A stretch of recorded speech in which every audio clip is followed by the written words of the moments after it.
ମାତଃ ଦୁର୍ଗେ ସିଂହ ବାହିନୀ ସର୍ବଶକ୍ତିଦାୟିନୀ ମାତଃ ଶିବପ୍ରିୟେ ତୋର ସତ୍ୟାଂଶ ଦାତା ଆମ୍ଭେମାନେ ଭାରତବର୍ଷର ଯୁବକଗଣ ତୋର ମନ୍ଦିରରେ ଆସୀନ ପ୍ରାର୍ଥନା କରୁଛୁ।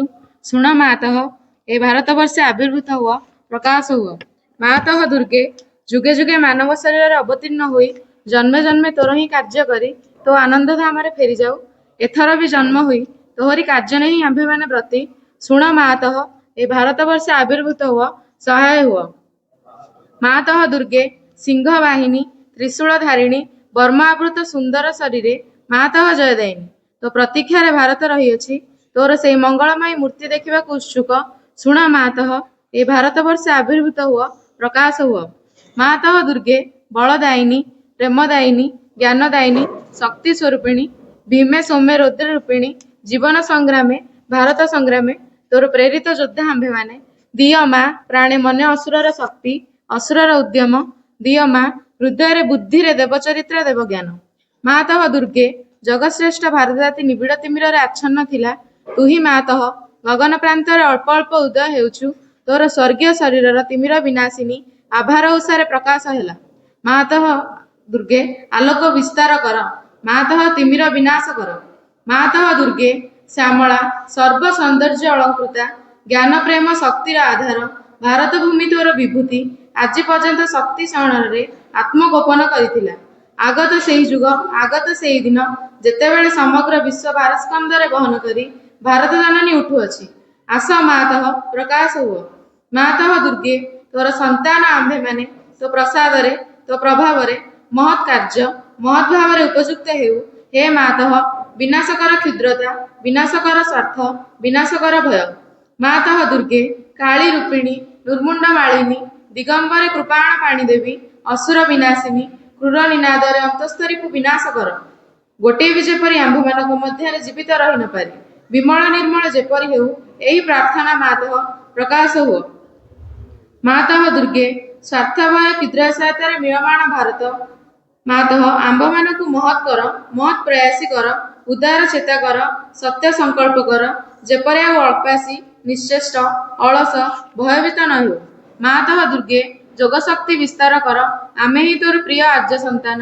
ଆମ୍ଭମାନଙ୍କ ମଧ୍ୟରେ ଲୁପ୍ତ ଶିକ୍ଷା ଚରିତ୍ର ମେଧାଶକ୍ତି ଶ୍ରଦ୍ଧା ଭକ୍ତି ତପସ୍ୟା ବ୍ରହ୍ମଚର୍ଯ୍ୟ ସତ୍ୟଜ୍ଞାନ ବିକାଶ କରି ଜଗତରେ ବିତରଣ କର। ମାନବ ସହାୟ ଦୁର୍ଗତିନାଶିନୀ ଜଗଦମ୍ବେ ପ୍ରକାଶ ହୁଅ। ମାତଃ ଦୁର୍ଗେ ଅନ୍ତସ୍ତରୀକୁ ସଂହାର କରି ବାହାରର ବାଧାବିଘ୍ନ ନିର୍ମୂଳ କଳ। ବଳଶାଳୀ ପରାକ୍ରମୀ ଉନ୍ନତ ଚେତା ଆର୍ଯ୍ୟ ଜାତି ଭାରତର ପବିତ୍ର କାନନେ ଉର୍ବର କ୍ଷେତ୍ରେ ଗଗନ ସହଚର ପର୍ବତ ତଳେ ପୂତସଳିଳ ନଦୀ ତୀରେ ଏକତା ପ୍ରେମ ସତ୍ୟ ଶକ୍ତି ଶିଳ୍ପ ସାହିତ୍ୟ ବିକ୍ରମ ଜ୍ଞାନରେ ଶ୍ରେଷ୍ଠ ହୋଇ ନିବାସ କରୁ। ମାତୃଚରଣରେ ଏହା ହିଁ ପ୍ରାର୍ଥନା ମାତଃ ପ୍ରକାଶ ହୁଅ। ମାତଃ ଦୁର୍ଗେ ଆମ୍ଭମାନଙ୍କ ମଧ୍ୟରେ ଯୋଗ ବଳରେ ପ୍ରବେଶ କର। ଆମ୍ଭେମାନେ ହୋଇଉଠିବୁ ତୋର ଯନ୍ତ୍ର ଅଶୁଭ ବିନାଶୀ ତରବାରୀ ଅଜ୍ଞାନ ତିମିର ବିନାଶୀ ପ୍ରଦୀପ। ହେ ମାତଃ ଭାରତର ଯୁବଗଣଙ୍କର ଏହି ବାସନା ପୂର୍ଣ୍ଣ କର। ଯନ୍ତ୍ରୀ ହୋଇ ଯନ୍ତ୍ର ଚଳାଅ ଅଶୁଭନ୍ତ୍ରୀ ହୋଇ ତରବାରୀ ଘୁରାଅ ଜ୍ଞାନଦୀପ୍ତି ପ୍ରକାଶିନୀ ହୋଇ ପ୍ରଦୀପ ଧର ପ୍ରକାଶ ହୁଅ। ମାତଃ ଦୁର୍ଗେ ତତେ ପାଇଲେ ଆଉ ବିସର୍ଜନ କରିବୁ ନାହିଁ। ଶ୍ରଦ୍ଧା ଭକ୍ତି ପ୍ରେମର ଡୋରରେ ବାନ୍ଧି ରଖିବୁ। ଆସ ମାତଃ ଆମ୍ଭମାନଙ୍କ ମନ ପ୍ରାଣ ଶରୀରରେ ପ୍ରକାଶ ହୁଅ। ବୀରମାର୍ଗ ପ୍ରଦର୍ଶିନୀ ଆସ ଆଉ ବିସର୍ଜନ କରିବୁ ନାହିଁ। ଆମ୍ଭମାନଙ୍କର ସମଗ୍ର ଜୀବନ ହେଉ ନିରବଚ୍ଛିନ୍ନ ଦୁର୍ଗା ପୂଜା। ଆମ୍ଭମାନଙ୍କ ସକଳ କାର୍ଯ୍ୟ ଅବିରତ ପବିତ୍ର ପ୍ରେମମୟ ଶକ୍ତିମୟ ମାତୃସେବାବ୍ରତ ହେଉ। ଏହା ହିଁ ପ୍ରାର୍ଥନା ମାତଃ ଭାରତରେ ଆବିର୍ଭୂତ ହୁଅ ପ୍ରକାଶ ହୁଅ। ହେ ପୂଜ୍ୟପାଦ ଶ୍ରୀ ଅରବିନ୍ଦ ଅଶେଷ କରୁଣା ବହି ଚିରକାଳ ଲାଗି ଏ ମାନବ ଜାତି ଚିରକାଳ ଲାଗି ଏ ମାନବ ଜାତି ଅନୁଗତ ଥିବ ରହି। ହେ ପୂଜ୍ୟପାଦ ଶ୍ରୀ ଅରବିନ୍ଦ ଅଶେଷ କରୁଣା ବହି ସୁବର୍ଣ୍ଣର ସେତୁ କଲ ନିର୍ମାଣ ଥିଲା ଯାହା ଅଗୋଚର ଅତି ମାନସକୁ ଉତାରି ଧରାକୁ କଲ ସହଜ ସାକାର ତ୍ୱରାନ୍ୱିତ କରି ବିବର୍ତ୍ତନ ଧାରା ତ୍ୱରାନ୍ୱିତ କରି ବିବର୍ତ୍ତନ ଧାରା ଅନ୍ଧାର ଦୂରେଇ ଦେଇ ହେ ପୂଜ୍ୟପାଦ ଶ୍ରୀ ଅରବିନ୍ଦ ଅଶେଷ କରୁଣା ବହି ନୀଳକଣ୍ଠ ସାଜି ସବୁରି କଷଣ ନିଜ ଶରୀରରେ ନେଲ ପୂର୍ଣ୍ଣ ଯୋଗର କରି ଆବିଷ୍କାର ଅମରତ୍ୱ କହିଗଲ ଭବିଷ୍ୟତ ଏକା ଜାଣିବ ତୁମକୁ ଭବିଷ୍ୟତ ଏକା ଜାଣିବ ତୁମକୁ ଏବେ ବୁଝି ହୁଏ ନାହିଁ ହେ ପୂଜ୍ୟପାଦ ଶ୍ରୀ ଅରବିନ୍ଦ ଅଶେଷ କରୁଣା ବହି।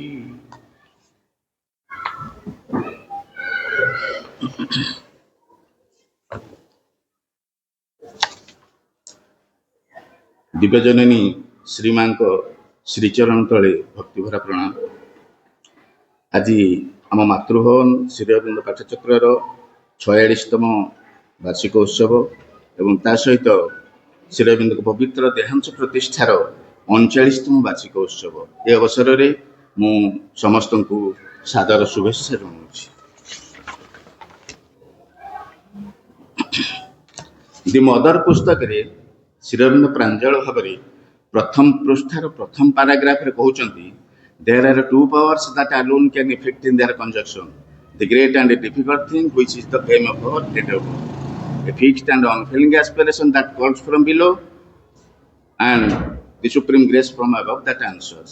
ଯେଉଁ ମହାନ ଯେଉଁ ଦୁରୂହ କାର୍ଯ୍ୟଟି ଆମମାନଙ୍କ ସାଧନାର ଲକ୍ଷ୍ୟ ତାହା କେବଳ ଦୁଇଟି ଶକ୍ତିର ସଂଯୋଗରେ ସମ୍ପନ୍ନ ହୋଇପାରେ। ଗୋଟିଏ ହେଲା ନିମ୍ନରୁ ଆବାହନ କରେ ଯେଉଁ ସ୍ଥିର ଅପ୍ରତିହତ ଆସ୍ପୃହା, ଆଉ ଦ୍ୱିତୀୟଟି ହେଲା ଉପରୁ ଉତ୍ତର ଦିଏ ଯେଉଁ ପରମ ଭାଗବତ କରୁଣା। ତେଣୁ ଆଜିର ଏହି ଶୁଭ ଅବସରରେ ଆମ ଜୀବନର ଯଥାର୍ଥ ଉଦ୍ଦେଶ୍ୟ ସାଧିତ ହେବା ପାଇଁ ଯେଉଁ ସାଧନାର ଆବଶ୍ୟକ, ସେଥିପାଇଁ ଦରକାର ଆମ ତରଫରୁ ସେହି ସ୍ଥିର ଅପ୍ରତିହତ ଆସ୍ପୃହା ଓ ଉପରୁ ଉତ୍ତରି ଆସୁଥିବା ଭାଗବତ କରୁଣାର ସଂଯୋଗ। ପରମ ପ୍ରେମମୟୀ କଲ୍ୟାଣମୟୀ ପରାତ୍ପରା ଦିବ୍ୟଜନନୀ ଶ୍ରୀମା ସଶରୀରରେ ଏ ଧରାପୃଷ୍ଠକୁ ଓହ୍ଲାଇ ଆସିଛନ୍ତି ସାଧନାକୁ ତୀବ୍ରତର ଓ ତ୍ୱରାନ୍ୱିତ ଦିଗରେ ଆଗେଇ ନେବା ପାଇଁ ଓ ଜୀବନର ଯଥାର୍ଥ ଉଦ୍ଦେଶ୍ୟ ସାଧିତ କରିବା ପାଇଁ।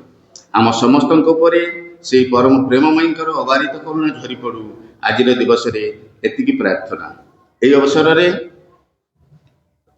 ଆଜିର ନିର୍ବାଚିତ ବିଷୟବସ୍ତୁ ଜୀବନର ଯଥାର୍ଥ ଉଦ୍ଦେଶ୍ୟ ଉପରେ ବିସ୍ତୃତ ଭାବରେ ଆଲୋଚନା କରିବା ପାଇଁ ମୁଁ ଆମର ପ୍ରିୟ ଆମ ପରିବାର ଜଣେ ସଦସ୍ୟ ଭଳି କହିଲେ ଅତ୍ୟୁକ୍ତି ହେବ ନାହିଁ, ଅଜୟ ଭାଇଙ୍କୁ, ଅଜୟ କୁମାର ପଲେଇଙ୍କୁ ମୁଁ ଅନୁରୋଧ କରିବି ସେ ତାଙ୍କର ଆଲୋଚନା ଜାରି ରଖିବା ପାଇଁ। ଅଜୟ ଭାଇ। ଆଜି ଦିନଟି ମା ଶୁଭ ଦିନ ହେଉ, ଶୁଭ ହେଉ ମୋର ଚିନ୍ତା। ଆଜି ଦିନଟି ମା ଶୁଭ ଦିନ ହେଉ, ଶୁଭ ହେଉ ମୋର ଚିନ୍ତା। ମୁହୂର୍ତ୍ତେ ଯେମିତି ଭୁଲି ମୁଁ ନ ଯାଏ, ମୁହୂର୍ତ୍ତେ ଯେମିତି ଭୁଲି ମୁଁ ନ ଯାଏ ତୁମ ପ୍ରତି କୃତଜ୍ଞତା। ମା ମା ମା ମୋ ମା ମୋ ମା ଆଜି ଦିନଟି ମା ଶୁଭ ଦିନ ହେଉ ଶୁଭ ହେଉ ମୋର ଚିନ୍ତା ମୁହୂର୍ତ୍ତେ ଯେମିତି ଭୁଲି ମୁଁ ନ ଯାଏ ମୁହୂର୍ତ୍ତେ ଯେମିତି ଭୁଲି ମୁଁ ନ ଯାଏ ତୁମ ପ୍ରତି କୃତଜ୍ଞତା ମା ମା ମା ମୋ ମା ମୋ ମା ଆଚାର ବ୍ୟବହାର ସୁମଧୁର ହେଉ ସତ୍ୟ ହେଉ ମୋର କଥା ଚାଲି ଚଳଣିରେ ସରଳତା ରହୁ ଅନ୍ତରରେ ନିରବତା ଏ ନୟନ ଦୁଇ ରହିଥାଉ ଚାହିଁ ଏ ନୟନ ଦୁଇ ରହିଥାଉ ଚାହିଁ ପାଇବାକୁ ତୁମ ଦେଖା ମା ମା ମା ମୋ ମା ମୋ ମା ଯୁଆଡ଼େ ଯାଉଛି ଯାହା ମୁଁ କରୁଛି ମନେ ପଡ଼ୁ ତୁମ କଥା ଯାହା ମୁଁ ହୋଇଛି ହେବାକୁ ଯାଉଛି ଭାବିପାରେ ତୁମ କୃପା ତୁମ କାର୍ଯ୍ୟ କିଛି ବିଘ୍ନ ନ ଘଟାଏ ତୁମ କାର୍ଯ୍ୟ କିଛି ବିଘ୍ନ ନ ଘଟାଏ ଦିଅ ମତେ ସେହି ଶିକ୍ଷା ମା ମା ମା ମୋ ମା ମୋ ମା ଆଜି ଦିନଟି ମା ଶୁଭ ଦିନ ହେଉ ଶୁଭ ହେଉ ମୋର ଚିନ୍ତା ମୁହୂର୍ତ୍ତେ ଯେମିତି ଭୁଲି ମୁଁ ନ ଯାଏ ମୁହୂର୍ତ୍ତେ ଯେମିତି ଭୁଲି ମୁଁ ନ ଯାଏ ତୁମ ପ୍ରତି କୃତଜ୍ଞତା ମା ମା ମା ମୋ ମା ମୋ ମା प्रणाम at the lotus feet of the divine mother करुणामयी माँ परम प्रभु श्री अरविंद उपस्थित समस्त दिव्य भाई भाई भाई माँ कर गोटे वाक्य अच्छी an aimless life is always a miserable life शिक्षा बहिर प्रथम धाड़ी माँ कर जो 12 नंबर वॉल्यूम शिक्षा प्रसंग बोली जाको कहूचे से शिक्षा पुस्तकर प्रथम लाइफ रे एक कथाटी अच्छी an aimless life is always a miserable life अर्थ लक्ष्यहीन जीवन सर्वदा एक दुखमय जीवन तेणु आम प्रत्येक जीवन रे गोटे लक्ष्य अच्छी उच्च विलास समस्त अलग अलग कि लक्ष्य समस्त गोटे आम भितर सब कन्फ्यूज କୋଉଟା ଲକ୍ଷ୍ୟ, କୋଉଟା ଉଚ୍ଚ ଅଭିଳାଷ। ଉଚ୍ଚ ଅଭିଳାଷ ହେଲା ବଡ଼ ହେଲେ ମୁଁ ଡକ୍ଟର ହେବି, ଇଞ୍ଜିନିୟର ହେବି, କି ଅନ୍ୟ କିଛି ଗୋଟେ ବଡ଼ ଅଫିସର ହେବି, ଅଧିକ ଅର୍ଥ ଉପାର୍ଜନ କରିବି, କି ରାଜନେତା ହେବି, କି ଆଉ କଣ କଣ ଗୋଟେ ହେବି। କିନ୍ତୁ ସେଇଟା ହେଇଗଲା ପରେ ତାପରେ ବି ଜୀବନଟା ଅଛି ନା ନାହିଁ। ଆମେ ଯୋଉ କଥାଟି ଆଜି ପ୍ରସଙ୍ଗରେ ରଖିଛୁ ଆଲୋଚନା ପାଇଁ, ଜୀବନର ଯଥାର୍ଥ ଉଦ୍ଦେଶ୍ୟ।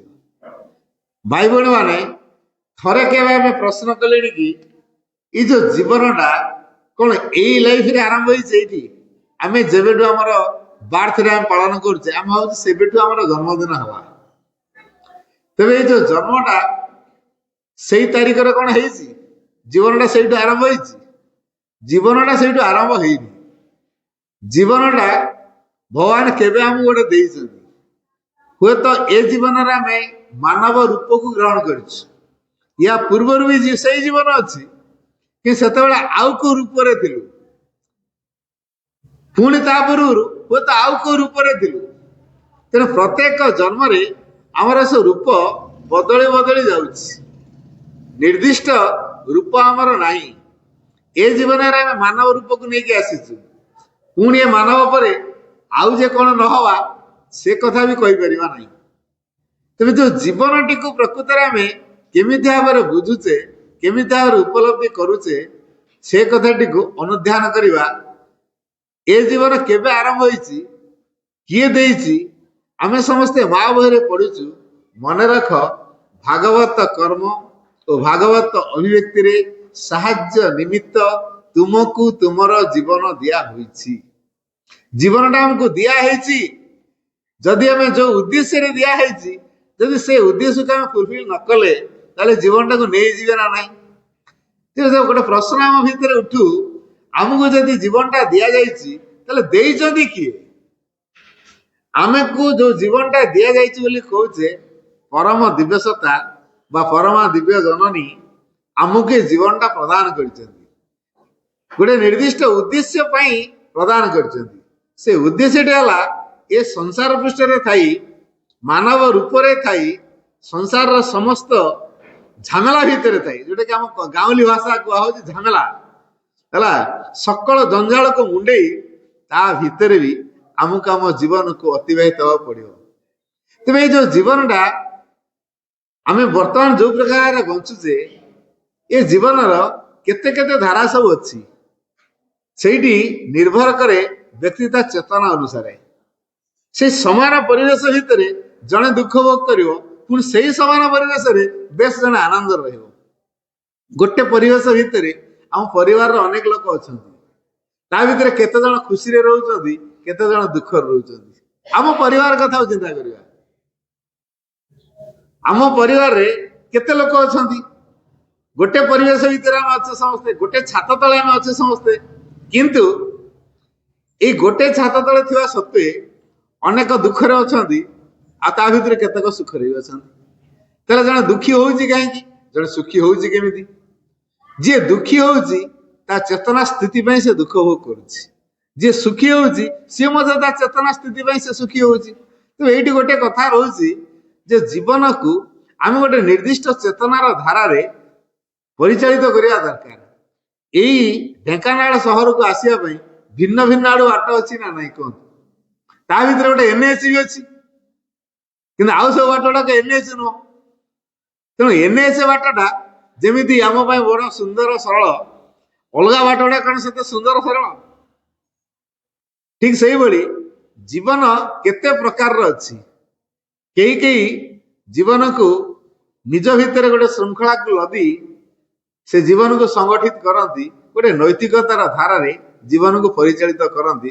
ସେମାନେ ଏକ ନୈତିକ ଜୀବନ ବଞ୍ଚନ୍ତି। ଆଉ କେତେକ ଅଛନ୍ତି, ଚାଲ ଆମେ ମିଶିକି ଗୋଟାଏ କଥାରେ ସମସ୍ତେ ଏକଜୁଟ ହେଇକି କରିବା, ଆଉ ଯୋଉଟାକୁ କି କେହି ଆମେ ଉଚ୍ଛେଦ ହବା ନାହିଁ। ଅର୍ଥାତ୍ ନିର୍ଦ୍ଦିଷ୍ଟ ପରିସର ଭିତରେ ଆମେ ବାନ୍ଧି ହେଇକି ରହିବା। ଯାହା ହେଇଗଲେ ବି ଆମେ ଆମ ନିୟମ ଭିତରେ ବାନ୍ଧି ହେଇକି ରହିବା। ସିଏ ହେଇଗଲା ଗୋଟେ ଧାର୍ମିକ ଜୀବନ। ଆଉ କେତେକ ଅଛନ୍ତି, ତାଙ୍କ ନିଜ ପାଇଁ ଗୋଟେ ଉଚ୍ଚ ଆଦର୍ଶକୁ ରକ୍ଷା କରି ସେମାନେ ସେ ଜୀବନକୁ ଗଢିଥାନ୍ତି। ତେଣୁ ଏଇ ଉଚ୍ଚ ଆଦର୍ଶ ଅନୁସାରେ ତାଙ୍କ ଜୀବନର ମାନ ନିର୍ଭର କରେ। ସେଥିପାଇଁ ମା କହିଛନ୍ତି the higher will be your ideal and aspiration the higher will be your realisation. ଯୋଉମାନଙ୍କର ଅଭିପ୍ସା ଏବଂ ଆଦର୍ଶ, ଦିଟା କଥା, ଅଭିପ୍ସା ଏବଂ ଆଦର୍ଶ, ଦିଟା କଥାକୁ ଆମେ ସବୁବେଳେ ଗୁରୁତ୍ୱ ଦେବା। ଗୋଟେ ହେଲା ଅଭିପ୍ସା, ଆଉ ଗୋଟେ ହେଲା ଆଦର୍ଶ। এই অভিপ্সা এবং আদর্শ যাହା ଜୀବନରେ ଯେତେ ମହାନ ହବ ତା ଜୀବନଟା ସେତେ ମହାନ ହେଇଯିବ। ଆଚ୍ଛା, ତେବେ ଏଇଠି ଗୋଟିଏ କଥା ଆମେ ଚିନ୍ତା କରିବା, ସେ ଉଚ୍ଚ ଆଦର୍ଶଟା କଣ? ଯଦି ଆମେ ଗୋଟେ ଆଦର୍ଶ କଥା ଚିନ୍ତା କରୁଛୁ, ତାହେଲେ ସେ ଉଚ୍ଚ ଆଦର୍ଶଟା କଣ ହେଇପାରେ?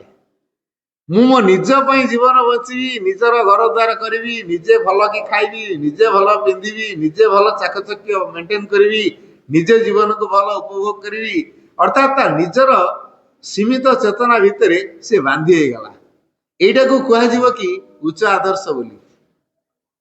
ବ୍ୟକ୍ତିଗତ ସଂକୀର୍ଣ୍ଣ ସୀମିତ ଚେତନା ମଧ୍ୟରେ ଆମେ ଆବଦ୍ଧ ହେଇଗଲେ ଇଏ କେବେ ବିଶାଳତାର ବୋଧକୁ ତା ଭିତରେ ହାସଲ କରିପାରିବ ନାହିଁ। ତେବେ ଯୋଉ ପରମ ଦିବସତା ଆମକୁ ଜୀବନଟିଏ ଦେଇଛନ୍ତି, ତାର ଗୋଟେ ନିର୍ଦ୍ଦିଷ୍ଟ ଉଦ୍ଦେଶ୍ୟ ଅଛି ବୋଲି ଦେଇଛନ୍ତି ନା ଖାଲି ଦେଇ ଦେଇଛନ୍ତି?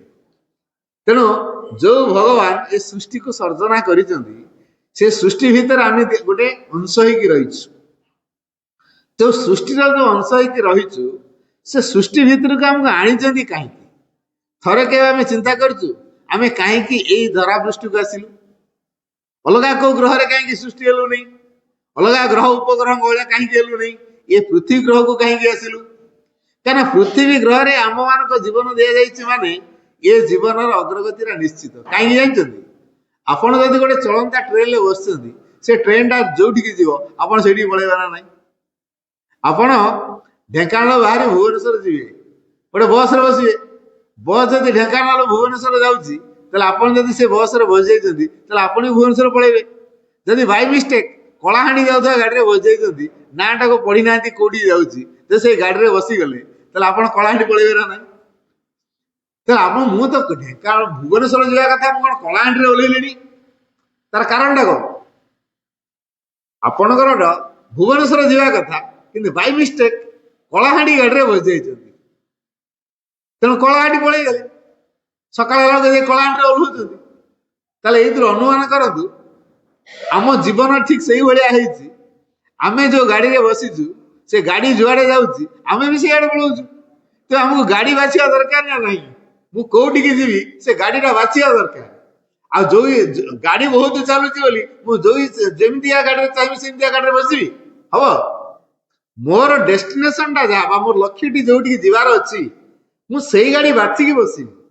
ଠିକ ସେଇଭଳିଆ ମୋର ଏଇ ଜୀବନଟା ଯୋଉ ଦିଆଯାଇଛି, ପରମ ଦିବସତାଙ୍କ ପାଖରେ ଏ ଜୀବନଟା ଆସିଛି, ତେଣୁ ମୋର ଯାତ୍ରା ହଉଛି ସେଇଠିକି। ମୁଁ ଯଦି ସେଇଟାକୁ ଆଖି ଆଗ ନ ରଖିକି ଅଲଗା ଆଡକୁ ଆଖି ଆଗ ରଖିଲି, ମୋ ଜୀବନ ଯାତ୍ରା ସିଆଡକୁ ହେଇଯିବ। ତେବେ ଆମେ ବର୍ତ୍ତମାନ କଣ ଚିନ୍ତା କରୁଛୁ? ଆମେ କୋଉ ଆଡକୁ ଯିବା ଦରକାର? ଏ ଭଗବାନ ଏତେ ବିଚିତ୍ରମୟ, ଏତେ ରହସ୍ୟମୟ ଯେ ଆମ ଆଖି ଆଗରେ ବହୁତ କଥାକୁ ଥୋଇ ଦେଇଛନ୍ତି। ଆମେ ଘାବଡି ଯାଉଛୁ କୋଉ ବାଟରେ ଦେଇକି ଆମେ ଯିବା। ମୁଁ ଆଉ ଠିକ ବାଟରେ ଯାଉଛି ନା ଭୁଲ ବାଟରେ ଯାଉଛି, ଆଉ ହଠାତ୍ ଜାଣିପାରୁନୁ। এই ଦୃଷ୍ଟିରୁ ଆମକୁ ଗୋଟେ କାମ କରିବାକୁ ପଡିବ, ଯିଏକି ଆମକୁ ଠିକ ମାର୍ଗରେ ପ୍ରେରଣା ଦେଇପାରିବ। ସେ ହଉଛି ଆମ ଭିତରେ ଅଛନ୍ତି। ତେଣୁ ଆମ ଭିତରେ ସିଏ ହଉଛନ୍ତି ଆମର ଡ୍ରାଇଭର, ଆମ ଜୀବନର ଡ୍ରାଇଭର। ସିଏ ଆମକୁ ଚାଳନା କରିକି ନେବେ। ଆମେ ଯଦି ଗୋଟେ ଗାଡି ହଉ, ତାହେଲେ ଆମ ଗାଡିକୁ, ଜୀବନ ରୂପକ ଗାଡିକୁ ଯିଏ ପରିଚାଳନା କରିବେ, ଯୋଉ ଡ୍ରାଇଭର, ସିଏ ହଉଛନ୍ତି ଆମ ଅନ୍ତରାତ୍ମା।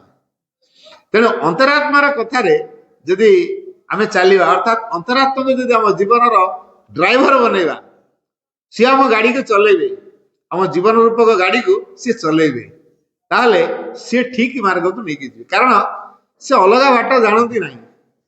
ତାହାର ଗୋଟାଏ କଥା, ଆମେ ସବୁ ମାଛି ଦେଖିଛୁ, ମହୁମାଛି ଦେଖିଛୁ। ମାଛି ହବା ନା ମହୁମାଛି ହବା? ଆପଣ ଯେତେ ବଡ ସୁଗନ୍ଧ ଦ୍ରବ୍ୟ ରଖନ୍ତୁ, ମହୁମାଛି ହୁଏ ତ ସେଠିକି ଆସିବ, ସେ ସାଧାରଣ ମାଛି ସିଏ କଣ ସେଠିକି ଆସିବ? ଯୋଉଠି ପଚାସଢା ଜିନିଷ ଥିବ, ସାଧାରଣ ମାଛି ସେ ସେଇଠିକି ଉଡିକି ପଳେଇବ। ସୁଗନ୍ଧି ଥିଲେ ମଧ୍ୟ ସେ ସେଠିକି ଯିବନି। ଯୋଉଠି ଦୁର୍ଗନ୍ଧ ଥିବ ସେ ସେଇଠିକୁ ଯିବ। ତେବେ ଆମେ କୋଉ କାଟାଗୋରୀ ଭିତରେ ଅଛୁ? ମାଛି ହେଇକି ଅଛୁ ନା ମହୁମାଛି ହେଇକି ଅଛୁ? ମହୁମାଛି କଥା ମୁଁ କାହିଁ କହିଲି? ମହୁମାଛିର କେବଳ ଦିଟା ଠିକଣା, ଗୋଟେ ହଉଛି ଫୁଲ ଆଉ ତାର ଫଣା। ସେ ଫୁଲକୁ ଯିବ, ଫୁଲରୁ ଯାହା ମହୁ ସଂଗ୍ରହ କରିକି ଆଣିବ ତା ଫଣାରେ ଆଣିକି ରଖିବ। ୟା ବାଦ ବାଟରେ ତାକୁ ଯୋଉ ଆଡକୁ ନିଅନ୍ତୁ ସେ ଯିବନି। ତାର ଦିଟା ଠିକଣା, ଗୋଟେ ହେଲା ଫୁଲ ଆଉ ଗୋଟେ ହେଲା ତାର ଫଣା। ଯୋଉ ଫଣାଟି ସେ ବନେଇଛି ସେ ସେଇଠିକି ଆଣିକି ମହୁକୁ ସାଇତିକି ରଖୁଛି। ଠିକ ସେଇଭଳି ଆମେମାନେ ଆମ ଜୀବନକୁ ମହୁମାଛି ଭଳିଆ କରିବା ନା ସାଧାରଣ ମାଛି ଭଳି କରିବା? ଆମେ କଣ ହଉଛି ନା ମାଛି ଭଳିଆ ହେଇଯାଉଛୁ, କୁଆଡେ ଯଦି ଟିକେ ଦୁର୍ଗନ୍ଧ ପଳେଇ ଆସିଲା ଟାଣିକି ସିଆଡେ ପଳଉଛୁ, ସୁଗନ୍ଧ ଥାଉ। ଆଚ୍ଛା, ଭଗବାନଙ୍କ ଭଳି ଆନନ୍ଦଦାୟକ ଜିନିଷ, ପ୍ରେମମୟ ଜିନିଷ ଆଉ ଅଧିକ କିଛି ଅଛି? ହେଲେ ଆମର ସେତିକି ଜ୍ଞାନ ନାହିଁ। ଭଗବାନଙ୍କୁ ବାଛିବା ପାଇଁ ଗୋଟେ ଜ୍ଞାନ ଦରକାର। ତେଣୁ ଯଦି ଭଗବାନଙ୍କୁ ବାଛିବା ପାଇଁ ଆମର ଜ୍ଞାନ ନାହିଁ, ତାହେଲେ ଜ୍ଞାନଟା ଆସିବ କୋଉଠୁ? ଯଦି ଆମେ ଜାଣିଲୁ ଆମ ଜୀବନର ସବୁଠୁ ସୁମହତ ଲକ୍ଷ୍ୟଟି ହଉଛି ଭଗବାନ, ଆମେ ଭଗବାନଙ୍କ ପାଖରୁ ଆସିଛୁ, ଆମେ ସେଇଠି ଯାଇ ପହଞ୍ଚିବା। ଏ ସୃଷ୍ଟି ସର୍ଜନର ଗୋଟେ ନିୟମ ଅଛି, ଯିଏ ଯୋଉଠୁ ଆସିଛି ତାର ସେ ଉତ୍ସକୁ ସେ ଯିବ, ଏଇଟା ହେଲା ନିୟମ। ଯିଏ ଯୋଉଠୁ ଆସିଛି ସେ ସେଇଠୁକୁ ହିଁ ଯିବ। ଆପଣ ଦେଖନ୍ତୁ, ଗୋଟେ ସାଧାରଣ କଥା ମୁଁ କହୁଛି, ଆପଣ ଦିଆସିଲିଟେ ମାରିବେ, ନିଆଁଟା ଜଳିବ। ଆଚ୍ଛା, ଏଇ ଯୋଉ ନିଆଁଟା ଜଳିଲା, ତାର ଅଗ୍ନିଟାର ଶିଖାଟା ଉର୍ଦ୍ଧ୍ୱକୁ ଯାଉଛି ନା ତଳ ଆଡକୁ ଯାଉଛି? ସେ ନିଶ୍ଚିତ ଉର୍ଦ୍ଧ୍ୱକୁ ଯିବ। ଅଗ୍ନିର ଶିଖା ଉର୍ଦ୍ଧ୍ୱକୁ କାହିଁକି ଯାଉଛି? ତାର ଗୋଟେ ନିର୍ଦ୍ଦିଷ୍ଟ ଧର୍ମ ଅଛି, ସେଇଟାକୁ କୁହାଯାଏ ତାର ସ୍ୱଧର୍ମ। ସେ ଧର୍ମ ସେ ଜମା ବ୍ୟତିକ୍ରମ କରିବ ନାହିଁ। ଆପଣ ଯେତେ ଯା ବରଂ ଲିଭିଯିବ, ନିଆଁ ଅନ୍ୟ କୌଣସି ପବନ ଦେଲେ କି ଅଧିକ ପାଣି ଢାଳି ଦେଲେ ସେ ଲିଭିଯିବ, କିନ୍ତୁ ତାକୁ କହିବେ ଯେତେ ଚେଷ୍ଟା କରନ୍ତୁ ତଳମୁହାଁ କରିବା ପାଇଁ ସେ ହବନି, ଲିଭିଯିବ, ସେ ତଳମୁହାଁ ହବନି। କାହିଁକି? କାରଣ ତାର ଉତ୍ସ ହଉଛି ଉର୍ଦ୍ଧ୍ୱରେ ସୂର୍ଯ୍ୟ। ତେଣୁ ସେ ସୂର୍ଯ୍ୟ ଆଡେ ସୂର୍ଯ୍ୟ ଯେମିତି ଉର୍ଦ୍ଧ୍ୱରେ ଅଛନ୍ତି, ସେ ସେମିତି ଅଗ୍ନି ଉର୍ଦ୍ଧ୍ୱଗାମୀ ହବ। ଜଳକୁ ଆପଣ ଯେତେ ଚେଷ୍ଟା କରନ୍ତୁ ସେ ଜମା ଉପର ମୁହାଁ ହବନି, ସେ ତଳକୁ ଯିବ ହିଁ ଯିବ। କାହିଁକି? ତାର ଗୋଟେ ସ୍ୱଧର୍ମ ଅଛି। ସେ ସ୍ୱଧର୍ମଟା କଣ? ସେ ନିମ୍ନକୁ ଗତି କରିବ। ଆମ ପାଣିଟି ଢାଳିବା ମାନେ ସେ ଆପେ ଆପେ ଉଠାଣି ଯାକୁ ପଳେଇବନି, ଯୁଆଡେ ଗଡାଣିଆ ଥିବ ତଳ ମୁହାଁକି ସେ ଗଡିଯିବ। ଆଚ୍ଛା, ତଳକୁ ସେ କାହିଁ ଗଡୁଛି? କାରଣ ସମୁଦ୍ରରେ ତାର ଉତ୍ସଟା ଅଛି, ସମୁଦ୍ର ହଉଛି ତାର ଉତ୍ସ। ତେଣୁ ଜଳ ଚାହିଁବ ସବୁବେଳେ ତା ଉତ୍ସ ସହିତ ମିଶିବା ପାଇଁ, ତେଣୁ ସେ ନିମ୍ନକୁ ଗତି କରୁଛି। ଯୋଉଆଡେ ସମୁଦ୍ର ସେ ସେଇପଟକୁ ଯାଉଛି। ତେଣୁ ଏଇଥିରୁ ଅନୁମାନ କରିବା ଆମ ଜୀବନର ସେମିତି ଗୋଟେ ଉତ୍ସ ଅଛି ନା ନାହିଁ? ସେ ଉତ୍ସଟି କିଏ? ପରମ ଚେତନା। ଯୋଉ ପରମ ଚେତନାଙ୍କ ପାଖରୁ ଆମେ ସୃଷ୍ଟି ହେଇଛୁ, ଆମ ଜୀବନ ସବୁବେଳେ ସେ ପରମ ଚେତନା ଆଡକୁ ଯାଉଛି। ତେଣୁ ସିଏ ଯେତେବେଳେ ନିକ୍ଷେପ କରିଦେଲେ ଧରା ପୃଷ୍ଠ ଭିତରକୁ, ଆମକୁ ଦେଶ କାଳ ଭିତରକୁ ନିକ୍ଷେପ କରିଦେଲେ, ପର୍ଟିକୁଲାର ଗୋଟେ ନିର୍ଦ୍ଦିଷ୍ଟ ସ୍ଥାନରେ ଆମର ସ୍ଥାନ ପାଇଗଲୁ। ସେଇ ଯୋଉ ପରମ ଚେତନାର ଭୂମିରୁ ଆମକୁ ନିକ୍ଷେପ କରାଗଲା, ଆମେ ଗୋଟେ ନିର୍ଦ୍ଦିଷ୍ଟ ସ୍ଥାନରେ, ଏ ପୃଥିବୀର ଗୋଟେ ନିର୍ଦ୍ଦିଷ୍ଟ ଅଂଶରେ ଆମେ ସ୍ଥାପିତ ହେଲୁ। କାହିଁକି ସେଇ ଜାଗାରେ ସ୍ଥାପିତ ହେଲୁ? ତାର ବି କିଛି କାରଣ ଅଛି ନା ନାହିଁ? କାରଣ ସେଇ ଜାଗାରେ ଆମର ଅଗ୍ରଗତି ଅଛି। କାରଣ ଜୀବନର ଗୋଟେ ପ୍ରକୃତ ନିୟତି ଅଛି, ଲାଇଫ ହାଜ ଏ ଡେଷ୍ଟିନି। ଆଉ ଟ୍ରୁ ଡେଷ୍ଟିନିଟି ହେଲା ଅଗ୍ରଗତି କରିବା। ଟ୍ରୁ ଡେଷ୍ଟିନି ହେଲା, ଯଥାର୍ଥ ନିୟତିଟି ହେଲା, ଜୀବନର ଯଥାର୍ଥ ନିୟତି ହେଲା ଅଗ୍ରଗତି କରିବା। ତେଣୁ ଆମେ ସବୁବେଳେ ଅଗ୍ରଗତି କରିବା। ତେବେ ଆମେ କେତେ କେତେ ଜନ୍ମ ପାର ହେଇ ଆସିଲା ପରେ ବର୍ତ୍ତମାନ ମାନବ ଜୀବନରେ ପହଞ୍ଚିଛୁ। କାରଣ ପ୍ରତ୍ୟେକ ଜନ୍ମର, ପ୍ରତ୍ୟେକ ଜୀବନର ଆମେ କିଛି କିଛି ଏକ୍ସପିରିଏନ୍ସ ବା ଅନୁଭୂତିକୁ ନେଇ ପରିପୁଷ୍ଟ ହଉଛି। ତେଣୁ ଆମ ଜୀବନକୁ ସମୃଦ୍ଧ କରିବା ପାଇଁ ବା ପରିପୁଷ୍ଟ କରିବା ପାଇଁ ଅନେକ ଜନ୍ମ ଆମକୁ ନେବାକୁ ପଡେ। ତେଣୁ ଯେହେତୁ ଆମ ଜୀବନର ସମୃଦ୍ଧି ପାଇଁ ଅନେକ ଅଭିଜ୍ଞତା ଦରକାର, ସେ ଅଭିଜ୍ଞତା ପାଇଁ ଆମକୁ ଅନେକ ଜନ୍ମ ନେବାକୁ ପଡିଛି। ଗୋଟେ ଜନ୍ମରେ ଜଣେ ସବୁ କିଛି ଆଚିଭ କରିପାରିବ ନାହିଁ। ମୁଁ ପ୍ରାଇମେରୀ କ୍ଲାସରେ ପାଠ ପଢିବି, ମୁଁ ପୃଥିବୀ ସାରର ଜ୍ଞାନ ଜାଣିଦେବି? ସମ୍ଭବ ହେଇପାରିବ ନାହିଁ। ତେଣୁ ଏମିତି ଗୋଟିଏ କଥା ଅଛି, ମୁଁ ଯାହା ଭିତରକୁ ଗଲେ ସବୁ ଜ୍ଞାନ ସେଇଠି ଅଛି, ମୁଁ ସେଇ କଥା ଜାଣିଦେବି। ମୁଁ ଯଦି ସମୁଦ୍ର ଭିତରକୁ ପଶିବି, ସମୁଦ୍ର ସହିତ ମିଶିଯିବି, ସମୁଦ୍ର ତ ଏକ ହେଇଯିବି, ତାହେଲେ ମୋର ଆଉ ଅଲଗା ପରିଚୟ ହେଇକି ରହିବ। ନଦୀ ଯଦି ଏଇ କଥା ଚିନ୍ତା କରେ ମୁଁ ସମୁଦ୍ରରେ ମିଶିଗଲେ ମୋର ଆଉ ଅଲଗା ପରିଚୟ ରହିବ ନାହିଁ। ଠିକ ସେଇଭଳିଆ ଆମ ଜୀବନ ଯଦି ପରମ ଚେତନା ସହିତ ମିଶିଯାଏ ତାହେଲେ ସିଏ ଆଉ ସେପାରେଟ ଜୀବନ ହେଇକି ରହିବ ନାହିଁ। ତେଣୁ ଆମେ ସେପାରେଟ ଜୀବନ ଯେପର୍ଯ୍ୟନ୍ତ ପାଇଥିବା ସେ ଜୀବନ ପାଇଁ ବିକାଶର ଆବଶ୍ୟକତା ଯାହା ଯାହା ଭଗବାନ ସେଇ ପ୍ରକାର ପରିସ୍ଥିତିକୁ ତିଆରି କରିଥିବେ। ତେଣୁ ଆମେ ଚେତନାଗତ ସ୍ଥିତି କଥା ଯୋଉ କୁହାଯାଉଛି, ଯୋଉ ବ୍ୟକ୍ତି ଯୋଉ ଚେତନାକୁ ନେଇକି ଜନ୍ମ ହେଇଛି ସେ କେତେ ଜନ୍ମ ପାର ହେଇକି ଆସିଛି, କେତେ ଅଭିଜ୍ଞତାକୁ ସେ ନେଇଛି, କେତେ ଅନୁଭୂତି ଆହୁରି ଅର୍ଜନ କରିବା ତାର ବାକି ଅଛି ଆମେ କହିପାରିବା? ଜୀବନକୁ ଥରେ ସମୀକ୍ଷା କରନ୍ତୁ। ଆମ ଜୀବନକୁ ଆମେ ଯଦି ଥରେ ସମୀକ୍ଷା କରିବା, ମୁଁ କେତେ କେତେ ପାଠ ହାସଲ କଲିଣି କହିପାରିବା? ମୋ ଜୀବନରେ କେତେ ଅନୁଭୂତି ଅର୍ଜନ କଲିଣି କହିପାରିବା? ପାଷ୍ଟ ଲାଇଫରେ ତ ମୁଁ କଣ ଥିଲି ମୁଁ ଜାଣିନି, ଆଉ ଫ୍ୟୁଚରରେ ମୁଁ କଣ ହେବି ମଧ୍ୟ ମୁଁ ଜାଣିନି। କେବଳ ମୁଁ ଜାଣିଛି ବର୍ତ୍ତମାନ ଲାଇଫଟା ମୋର କଣ। ଗୋଟେ କଥା ହଉଛି ଏ ବର୍ତ୍ତମାନ ଲାଇଫଟା ଆମ ପାଇଁ ସବୁଠୁ ଗୁରୁତ୍ୱପୂର୍ଣ୍ଣ। କାହିଁକି ଜାଣିଛନ୍ତି? କାରଣ ବର୍ତ୍ତମାନଟା ଯାହା ସେଇଟା ହଉଛି ପ୍ରସ୍ତୁତି ପର୍ବ। ଆମେ ବର୍ତ୍ତମାନଟା ଯାହା କରିବା ସେଇଟା ଭବିଷ୍ୟତରେ ଫଳ ଫଳିବ। ମୁଁ ଏବେ ଯଦି ଗୋଟେ ପଣସ ଗଛ ଲଗେଇବି, ବର୍ଷକ ପରେ କି 2 ବର୍ଷ ପରେ ସେଟା ପଣସ ଫଳିବ ନା ଆମ୍ବ ଫଳିବ କୁହନ୍ତୁ? ନିହାତି ପଣସ ଫଳିବ। ମୁଁ ପଣସ ଗଛ ଲଗେଇଛି ସେଟା କେବେ ଆମ୍ବ ଫଳିବନି। ମୁଁ ଆମ୍ବ ଗଛ ଲଗେଇଛି ସେଟା ଅମୃତଭଣ୍ଡା ଫଳିବନି। ତେଣୁ ମୁଁ ଯୋଉ ଗଛ ଲଗାଉଛି ସେଇ ଫଳ ହିଁ ଫଳିବ। ବର୍ତ୍ତମାନଟା ମୁଁ ଯାହା କରୁଛି ଭବିଷ୍ୟତରେ ମୋର ସେଇଟା ହିଁ ଫଳିବ। ତେବେ ଭବିଷ୍ୟତରେ ମୋର କଣ ହବ? ମୁଁ ତାକୁ କେବେ ତିଆରି କରୁଛି? ଏବେ ତିଆରି କରୁଛି। ଏବେ ମୋର ତିଆରି ପର୍ବ। ଭବିଷ୍ୟତକୁ ମୁଁ ବର୍ତ୍ତମାନ ତିଆରି କରୁଛି। ଯେହେତୁ ଭବିଷ୍ୟତକୁ ମୁଁ ବର୍ତ୍ତମାନ ତିଆରି କରୁଛି, ତେଣୁ ବର୍ତ୍ତମାନଟା ମୋ ପାଇଁ ଗୋଟେ ଗୁରୁତ୍ୱପୂର୍ଣ୍ଣ ନା ନାହିଁ? ତେବେ କଣ କଲେ ମୋର ଭବିଷ୍ୟତଟା ବଢିଆ ହବ? ମୁଁ ଏବେ ତାହେଲେ ଦୁଃଖ ପାଉଛି କାହିଁକି? ମୁଁ ବୋଧେ ଅତୀତରେ କିଛି ଅଡୁଆ ତଡୁଆ କରିଛି, ଯୋଉଥିପାଇଁ ମତେ ଏ ଜୀବନରେ ବହୁତ ଦୁଃଖ ଭୋଗିବାକୁ ପଡୁଛି। ତେଣୁ ଅତୀତରେ ମଧ୍ୟ ମୋର କିଛି ଚେତନାଗତ ତ୍ରୁଟି ଥିଲା ଯୋଉଥିପାଇଁ ମତେ ଦୁଃଖ ଭୋଗ କରିବାକୁ ପଡୁଛି। ଏ କଥା କେବେ ଆମେ ଅନୁଧ୍ୟାନ କରିଛେ? ଖାଲି ମୁଁ କହୁଛି କଣ ନା ମୋ ଅସୁବିଧା ପାଇଁ ସେ ଲୋକଟା ଦାୟୀ, ଏ ଲୋକଟା ଦାୟୀ, ମୁଁ ଖାଲି କାଦୁଅ ଛାଟିଆରେ ବ୍ୟସ୍ତ ହେଲା। ମୋ ଅସୁବିଧାର କାରଣ ପାଇଁ ମୁଁ ସବୁବେଳେ ଅନ୍ୟମାନଙ୍କୁ ଦାୟୀ କରୁଛି।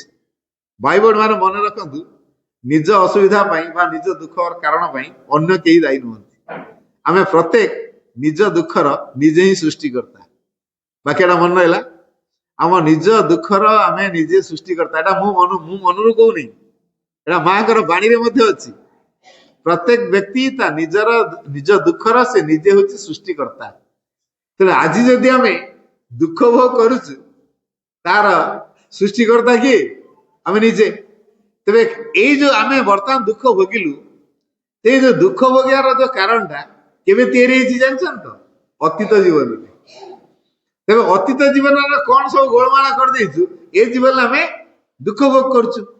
ଏବେ ଯଦି ଜାଣି ନପାରିବୁ ମୁଁ ଏଇ ସବୁ ଅସୁବିଧା ଗୁଡ଼ିକ ଫେସ୍ କରୁଛି, ତାର କାରଣ ହଉଛି ମୋ ଚେତନାରେ ବୋଧେ କିଛି ତ୍ରୁଟି ଥିଲା। ମୁଁ ସେ ତ୍ରୁଟିକୁ ସଂଶୋଧନ କରିବି ନା ସେଇ ତ୍ରୁଟିକୁ ପୁଣି ପୁନରାବୃତ୍ତି କରିବି? ଯଦି ମୁଁ ସେଇ ତ୍ରୁଟିକୁ ପୁନରାବୃତ୍ତି କଲି ମତେ ପୁଣି ଆଉ ଥରେ ସେଇ ଅସୁବିଧାକୁ ଫେସ୍ କରିବାକୁ ପଡିବ। ତେଣୁ ଏଇ ଯୋଉ ଅସୁବିଧାକୁ ବାରମ୍ବାର ଫେସ୍ କରୁଛି, କାହିଁକି ବାରମ୍ବାର ଫେସ୍ କରୁଛି? ଯେପର୍ଯ୍ୟନ୍ତ ଆମେ ଶିକ୍ଷା କରି ନାହୁଁ ସେ ପର୍ଯ୍ୟନ୍ତ ଆମ ଜୀବନରେ ବାରମ୍ବାର ଏସବୁ ଅସୁବିଧାକୁ ଆମକୁ ସମ୍ମୁଖୀନ ହବାକୁ ପଡିବ। ତେବେ ଇଏ ଆମ ପାଇଁ ଏକ ସୁବର୍ଣ୍ଣ ସୁଯୋଗ ଯେ ଆମ ଜୀବନକୁ ଯଥାର୍ଥରେ ବୁଝିବା। ସିଏ କୋଉଥିପାଇଁ ଆମକୁ ଏ ଜୀବନଟା ଦେଇଛନ୍ତି ପରମ ଦିବସତା, ତାର ଉଦ୍ଦେଶ୍ୟଟାକୁ ଆମେ ବୁଝିବା। ତେବେ ଜୀବନକୁ ବୁଝିବାକୁ ହେଲେ ଜୀବନକୁ ଯିଏ ସୃଷ୍ଟି କରିଛି ତା ସହିତ ଯୋଡି ହେଇଗଲେ ଜୀବନକୁ ସହଜେ ବୁଝି ହେଇଯିବ। ଜୀବନକୁ ଯିଏ ତିଆରି କରିଛନ୍ତି, ଜୀବନକୁ ଯିଏ ଉପାଦାନ ଦେଇଛନ୍ତି, ଜୀବନକୁ ଯିଏ ପଠେଇଛନ୍ତି ପୃଥିବୀକୁ, ତା ସହିତ ଯଦି ଯୋଡି ହେଇଯିବା ତାହେଲେ ଜୀବନଟା କୋଉଥିପାଇଁ ଦିଆ ହେଇଥିଲା ସେ ରହସ୍ୟଟି ଜାଣି ହେଇଯିବ। ଏଇଥିପାଇଁ ସେ ଉଚ୍ଚ ଆଦର୍ଶଟି ହେଲା ପରମ ଦିବ୍ୟ ଚେତନା ସମ୍ପର୍କରେ ସଚେତନ ହବା। ତେଣୁ ଯୋଉ ପରମ ଦିବ୍ୟ ଚେତନା ସହିତ ଆମେ ସଚେତନ ହେଇପାରିଲେ ଏବଂ ସଜ୍ଞାନ ହେଇପାରିଲେ ଆମେ ଆମ ଜୀବନର ପ୍ରକୃତ ଉଦ୍ଦେଶ୍ୟକୁ ବୁଝିପାରିବା। ଯେପର୍ଯ୍ୟନ୍ତ ଆମେ ସେଇ ପରମ ଦିବ୍ୟ ଚେତନା ସମ୍ପର୍କରେ ସଚେତ ବା ସଜ୍ଞାନ ହେଇନାହୁଁ ସେ ପର୍ଯ୍ୟନ୍ତ ଆମେ ଆମ ଜୀବନର ପ୍ରକୃତ ଉଦ୍ଦେଶ୍ୟ ବୁଝିପାରିବା ନାହିଁ। କେବଳ ବାହାରକୁ ଦେଖୁଥିବା ସିଏ କଣ କରିଥିଲା, ଇଏ କଣ କରିଥିଲା, ମୁଁ କଣ କରିବି, ସିଏ ଏତିକି ସାମର୍ଥ୍ୟ ହେଇକି ଏତେ କରିଦେଇ ପାରୁଛି, ମୁଁ ତ ତାଠୁ ବହୁତ ସାମର୍ଥ୍ୟବାନ ଅଛି, ମୁଁ କାହିଁ କରିପାରିବିନି? ଆଚ୍ଛା ଆପଣ ଚିନ୍ତା କରନ୍ତୁ, ସ୍ୱାମୀ ବିବେକାନନ୍ଦ ମୂର୍ଖ ନା ପଣ୍ଡିତ? ଜ୍ଞାନୀ। ଜ୍ଞାନୀ। ତାଙ୍କ ଲାଇଫରେ ଚାକିରି ମିଳିଲାନି। ଆମେ ଯଦି କହିବା ଏତେ ବଡ ଗ୍ରାଜୁଏଟ ହେଇ ଏତେ ଜ୍ଞାନର ଅଧିକାରୀ ହେଇ ବିଶ୍ୱ ବିଜୟୀ ହେଇ ସିଏ ଯଦି ଚାକିରି ଖଣ୍ଡେ ପାଉନାହାନ୍ତି, ମୁଁ ଏତେ ପାଠ ପଢି ଗୋଟେ ଚାକିରିଟେ ପାଇବିନି? ତାର ଚାକିରିଟା ତାକୁ ଦିଆଯାଉନି କାହିଁକି?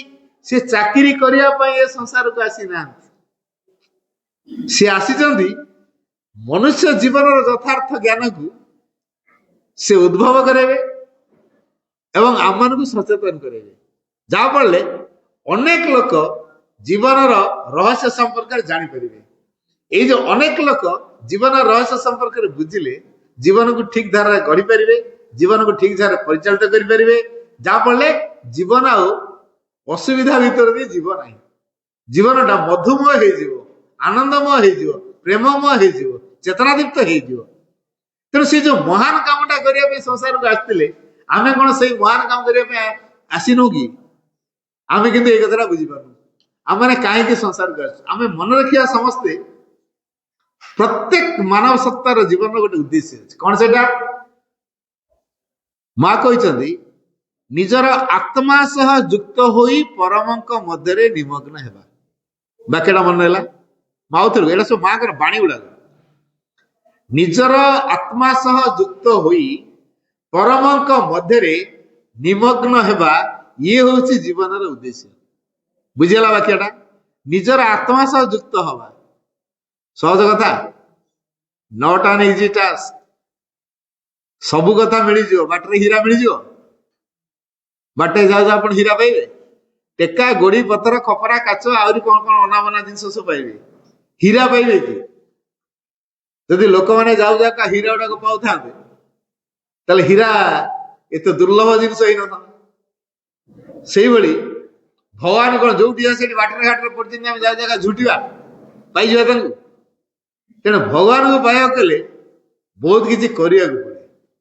ତେଣୁ ଯଦି ଆମ ଜୀବନର ଯଥାର୍ଥ ଉଦ୍ଦେଶ୍ୟଟା ହଉଛି ଆଗ ଆମ ଆତ୍ମା ସହିତ ସମ୍ପୃକ୍ତି ରଖିବା, ଆତ୍ମା ସହିତ ଯୁକ୍ତ ହବା। ଏଇଠି ଗୋଟେ କ୍ୱେଶ୍ଚନ, ଏଇ ଆତ୍ମା ସହିତ ଯୁକ୍ତଟା ହବ କିଏ ଆଉ କେମିତି ହବ? ଆତ୍ମା ସହିତ ଯୁକ୍ତ କିଏ ହବ ଆଉ କେମିତି ହବ? ତେବେ ଆମେ ବର୍ତ୍ତମାନ ଯୋଉ ପ୍ରକାର ଜୀବନଚର୍ଯ୍ୟା ଆମର ରଖିଛୁ, ଏଇ ପ୍ରକାର ଜୀବନରେ ଆମେ କଣ ଆମ ଆତ୍ମା ସହିତ ଯୁକ୍ତ ହେଇପାରିବା? ଭାଇ ଭଉଣୀ ମାନେ, ମୁଁ ଗୋଟିଏ କଥା କହିବି, ସଂସାରରେ ଏମିତି କେହି ଜନ୍ମ ହେଇନାହାନ୍ତି ଯିଏକି ଭଗବାନଙ୍କୁ ଉପଲବ୍ଧି କରିପାରିବ ନାହିଁ। ବାକ୍ୟଟା ମନେ ହେଲା?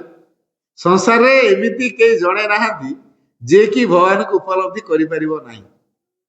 ସମସ୍ତେ ଭଗବାନଙ୍କୁ ଉପଲବ୍ଧି କରିପାରିବେ, କିନ୍ତୁ କିଏ ଏଇ ଜୀବନରେ ଉପଲବ୍ଧି କରିବ, କିଏ 10 କୋଟିଟା ଜୀବନ, କି 50ଟା ଜୀବନ, କି 100ଟା ଜୀବନ ପରେ ଉପଲବ୍ଧି କରିବ, କିନ୍ତୁ ସମସ୍ତେ ଭଗବାନ ଉପଲବ୍ଧି କରିବେ। ତେଣୁ ଆମେ ଯୋଉ ପ୍ରକାର ଜୀବନ ବଞ୍ଚିବା, ସେ ଜୀବନଟାରେ ଯଦି ଲକ୍ଷ୍ୟ ରଖିଥିବା ଭଗବତ ଉପଲବ୍ଧି, ତାହେଲେ ସେ ଜୀବନ ହେଇଯିବ ଆଧ୍ୟାତ୍ମିକ ଜୀବନ। ତେବେ ଯୋଉ ଜୀବନରେ ଲକ୍ଷ୍ୟ ରହିଛି ଆଧ୍ୟାତ୍ମିକ ଭଗବତ ଉପଲବ୍ଧି, ସେ ଜୀବନ ହଉଛି ଆଧ୍ୟାତ୍ମିକ ଜୀବନ। ଯଦି ଭଗବତ ଉପଲବ୍ଧିକୁ ବାଦ ଦେଇ ମୋର ସାଫଲ୍ୟତା ଦରକାର, ଚାକଚକ୍ୟ ଦରକାର, ଅୟସ ଆରାମ ଦରକାର, ବିଳାସ ପ୍ରିୟ ଦରକାର, ଲାଇଫରେ ନେମ୍ ଫେମ୍ ଦରକାର, ପଦମର୍ଯ୍ୟାଦା ଦରକାର, ତାହେଲେ ସିଏ କୋଉ ପ୍ରକାର ଜୀବନ ବଞ୍ଚିବ? ତୁଚ୍ଛ ଜୀବନ ବଞ୍ଚିବ। ତେବେ ଏଇ ଯୋଉ ଚାକଚକ୍ୟତା ପାଇଁ, ଅୟସ ଆରାମ ପାଇଁ ନିଜର ତୁଚ୍ଛ କାମନାକୁ ପରିପୂର୍ତ୍ତି କରି ସେ ଗୋଟେ ବିଳାସ ପ୍ରିୟ ଜୀବନ ବଞ୍ଚିବା ପାଇଁ ତାକୁ କେତେ ମେହନତ କରିବାକୁ ପଡିବ। ତେଣୁ ଯିଏ ଏଇ ପ୍ରକାର ଲକ୍ଷ୍ୟ ରଖିଛି ତାକୁ ଅଧିକ ମେହନତ କରିବାକୁ ପଡିବ, ନହେଲେ ଉପଭୋଗ କରିବା ପାଇଁ ବସ୍ତୁ ଆସିବ କୋଉଠୁ? ଆଜିକାଲି ଲୋକମାନେ ବହୁତ ପରିଶ୍ରମ କରୁଛନ୍ତି, କଣ ପାଇଁ କହୁଛନ୍ତି ନା? ଦେଖିବା, ଗୋଟେ ବଢିଆ ଘରେ ରହିବା, ଏସି ଫେସି ଲାଗିଥିବ, ଡନଲପ୍ ବେଡ୍ ଲାଗିଥିବ, ସବୁ ପ୍ରକାର ଏନ୍ଜୟମେଣ୍ଟର ଫେସିଲିଟି ସବୁ ଥିବ, ଲାଇଫଟା ଟିକେ ଇଜିଅର ହେଇଯିବ, କମ୍ଫର୍ଟେବଲ ହେଇଯିବ। ଆମେ ଏଇଥିପାଇଁ ବହୁତ ପରିଶ୍ରମ କରୁଛୁ। ଏଇ ଯୋଉ କାମନା ଗୁଡିକ ଆମର ତିଆରି ହଉଛି, ଏକ କାମନା ଶକ୍ତ ଜୀବନ ବଞ୍ଚିବା ପାଇଁ ଆମେ ତତ୍ପରତା ପ୍ରକାଶ କରୁଛୁ, ସେଥିପାଇଁ ଆମକୁ ଅନେକ ପରିଶ୍ରମ କରିବାକୁ ପଡୁଛି। ଏଇ ଯୋଉ କାମନା ଶକ୍ତ ଜୀବନ ବଞ୍ଚିବା ପାଇଁ ଆମେ ଦିନ ରାତି ଯେତେ ମେହନତ କରୁଛୁ, ସେତିକି ମେହନତ ଯଦି ଭଗବାନଙ୍କୁ ଉପଲବ୍ଧି ପାଇଁ କରନ୍ତେ, ତାହେଲେ କୋଉଟା ସହଜ ହୁଅନ୍ତା, କୋଉଥିରେ ସାର୍ଥକତା ରହନ୍ତା? भगवत उपलब्धि दिगरे आम अग्रसर ही पारते किंतु आमे भगवत उपलब्धि को सेकेंडरी गुरुत्व दे प्राइमरी इंपोर्टेंस देछु काको लाइफ रे आगे एंजॉयमेंट करिया दरकार कोन बहाना देछु ना परिवार भीतर पूरा भाई अछु आमे कोन मानव देवता हे गलु ना दिव्य मानव हे गलु तेणु आमे ना खाली भगवान भगवान भगवान हबु आगो हमर पारिवारिक जीवन दरकार ए पारिवारिक जीवन भीतर समस्त प्रति जो कर्तव्य बोध रही कर्तव्य करिया दरकार ठीक अछि आमे कर्तव्यता भीतर सीमित होई रही ताको अतिक्रम करि पालुनी तेणु आमे ऑर्डिनरी जीवन मजे में बाध्य गलु मा सेते बाणी देले the aim of ordinary life is to carry out one's duty but the aim of a spiritual life is to realize the divine बाकी माउथर कुछ माँ कहले the aim of ordinary life is to carry out one's duty साधारण मामूली जीवन लक्ष्य है निजर कर्तव्य कर्म करवा गोटे छोटिया अनुभूति कथा मुझे आ सब प्राइमरी स्कूल पाठ पढ़ुला बेले कांथरे सब मोटो सब लेखा है आम स्कूल पूर्व पढ़ो से बाणी गुड़ाक सब लेखा है मोटो गुड़ाक सब पढ़ू प्रतिदिन पढ़ी पढ़िका पूरा अभ्यस्त हो गलु मन रही जाए से लेखा है गोटे कर्तव्य ही भगवान मुझे सार को जन पचारि जन सार को सर ये गोटे लेखा है कर्तव्य ही भगवान भगवान तो देखी हुए नहीं आम तो पाठ पढ़ुचे आम कर्तव्य करुचु परिवार बापा माँ कर्तव्य कर भगवान केमी किए ताले भगवान आम भगवान आम बापा माँ आम प्रति कर्तव्य कर परिवार प्रति कर्तव्य कर से भगवान आम भगवान आम बापा माँ भगवान किए भगवान भगवान टा केमी से सार मत ठीक रे बुझे पारे ना तेणु मोर जो प्रश्न है लिखाई कर्तव्य ही भगवान ये कर्तव्यटा केमी भगवान है मोर प्रश्न उठिला तृतीय चतुर्थ श्रेणी बेलू मोर प्रश्न मुंड को उठी लिखाई कांथरे कर्तव्य ही भगवान मु सार पचारि कर्तव्य केमी भगवान है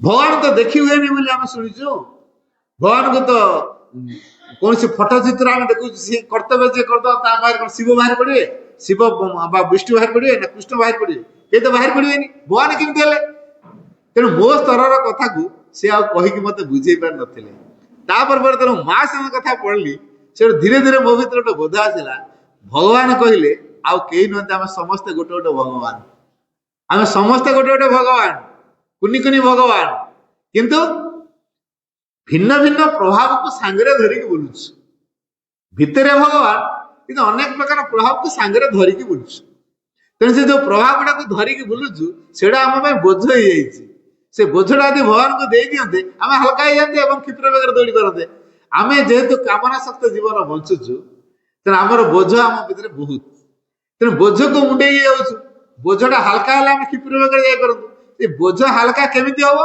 जिते बड़े आम जो बोझटा मुंडेचु से बोझटा आम भगवान को देदेवा केते से हम जिते मु तमर तमे मोर तमे आ मो भीतर डिफरेंस कौन ए फीलिंग्स आसो सहज कथा नुहे ये तमे आ मु डिफरेंस नुह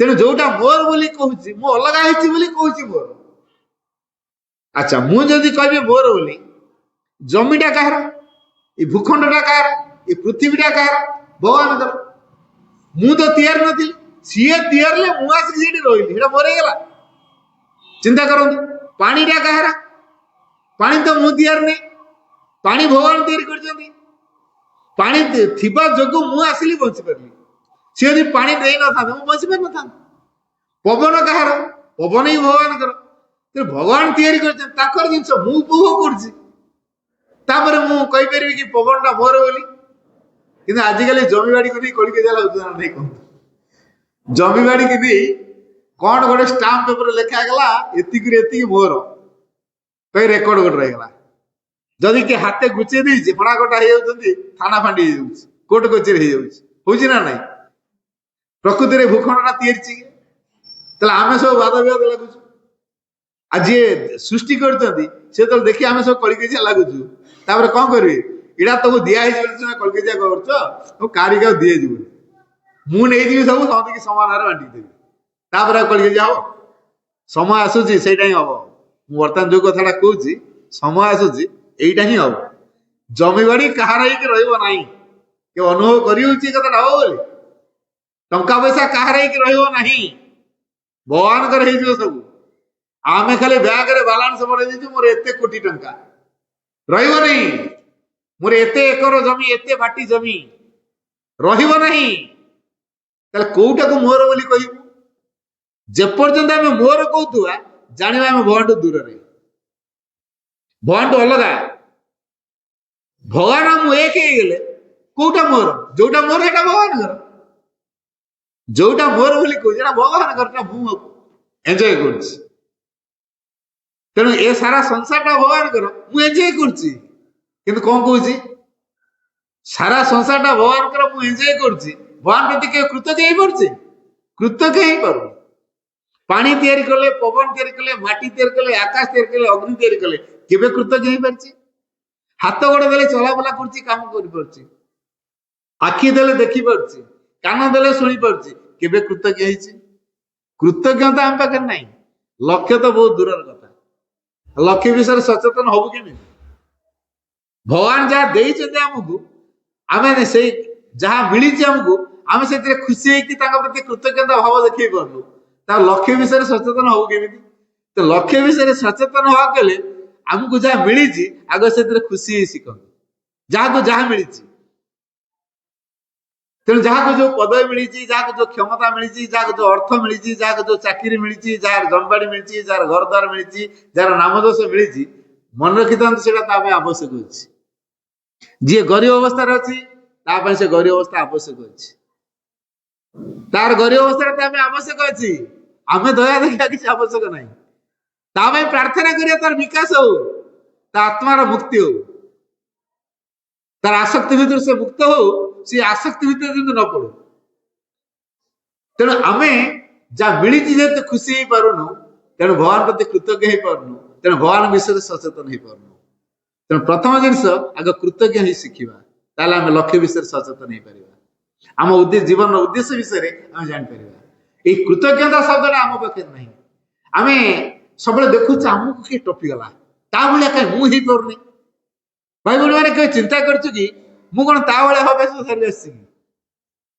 ଜଣେ ଲୋକ କୋଟିପତି ହେଇଯାଇଛି ମର୍ସିଡିଜ କାର ଧରି ବୁଲୁଛି ଅଡି କାର ଧରିକି ବୁଲୁଛି ମୋର ସାଇକେଲ ଖଣ୍ଡ ଧରିକି ଯାଉଛି ମୁଁ କାହିଁ ତା ସହିତ କମ୍ପେୟାର କରିବି ମୋର କୋଉଦିନ କାର ହବ କାହିଁକି ମୁଁ ତା ଭଳିଆ ହେବି ନା ଭଗବାନ ଭଳିଆ ହେବି ଭଗବାନ ମତେ କୋଉଥିପାଇଁ ସଂସାରକୁ ପଠେଇଛନ୍ତି ଆଉ ମତେ ଯୋଉ ଭୂମିକୁ ପଠେଇଛନ୍ତି ସେ ଭୂମିରେ ମୋର କାମ କଣ ମୁଁ ସେଇଟାକୁ ଦେଖିବି ତାକୁ ଯୋଉ ଭୂମିରେ ପଦାର୍ପଣ କରେଇଛନ୍ତି ସେ ଭୂମିରେ ତାର କର୍ତ୍ତବ୍ୟ କଣ ସେ ବାବଦରେ ସେ ସଚେତନ ହବ ଏଇ କର୍ତ୍ତବ୍ୟ କର୍ମ ଭିତରେ ଭଗବାନଙ୍କର ସେବା କରିବାର ଭାବ ରହିବା ଦରକାର କର୍ତ୍ତବ୍ୟ କର୍ମ ଭିତରେ ଭଗବାନଙ୍କର ସେବା ମୁଁ ମୋ ବାପାର ସେବା କରୁନି ମୁଁ ମୋ ମାର ସେବା କରୁନି ମୁଁ ମୋ ସ୍ତ୍ରୀର ସେବା କରୁନି ମୁଁ ମୋ ଛୁଆ ପିଲାଙ୍କ ସେବା କରୁନି ଭଗବାନଙ୍କ ପିଲାଙ୍କର ସେବା କରୁଛି ଏଇ ବୋଧ ରହିବା ଦରକାର ମୁଁ କିନ୍ତୁ କଣ କହୁଛି ମୋ ବାପାର ସେବା କିଏ କରିବ ମୁଁ ନଗଲା ମୁଁ ଦିନ ମରିଛି ମୋ ବାପା କଣ କରିବ ମୁଁ ଦିନ ମରିଛି ମୋ ମା କଣ କରିବ ମୁଁ ଦିନ ମରିଛି ମୋ ଛୁଆ ପିଲା କଣ ହେବେ ଭାସିବେ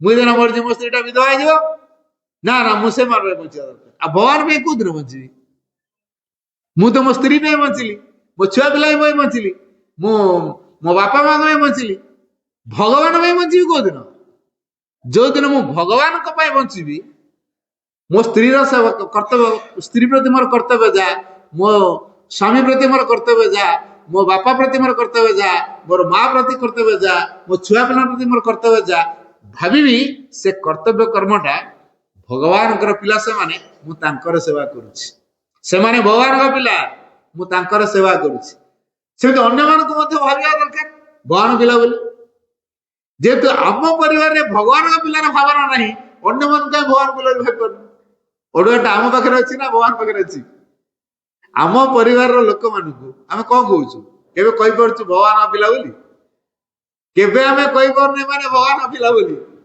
କହୁଛୁ କଣ ନା ମୋ ବାପା ମୋ ମା ମୋ ପରିବାର ମୋ ସ୍ତ୍ରୀ ମୋ ଛୁଆ ପିଲା କେବେ କହିପାରୁଛୁ ଅନ୍ୟମାନଙ୍କୁ ଭଗବାନଙ୍କର ବୋଲି ଅନ୍ୟମାନେ ଭଗବାନଙ୍କର ବୋଲି ଆମେ କେବେ ଫିଲିଙ୍ଗସରେ ଆଣିପାରୁନୁ ତା ତାର କାରଣ ଆମ ପରିବାରରେ ସେ ସୀମିତତା ଭିତରେ ବାନ୍ଧି ଯାଇଛୁ।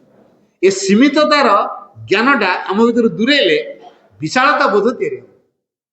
ତେଣୁ ଗୋଟେ ଲିମିଟେସନ ଭିତରେ ଆମେ ଯୋଉ ବାନ୍ଧି ହେଇଛୁ, ଆମକୁ ଲିମିଟ ବାହାରକୁ ଯିବାକୁ ପଡିବ, ବିସ୍ତାରତାର ଭାବ ରଖିବାକୁ ପଡିବ। ସେଇଥିପାଇଁ ମା କହିଲେ ଟ୍ରୁ ପ୍ରୋଗ୍ରେସ, ଯୋଉ ଅଗ୍ରଗତି ହଉଛି ଆମ ଜୀବନର ଯଥାର୍ଥ ନିୟତି ହଉଛି ଅଗ୍ରଗତି କରିବା।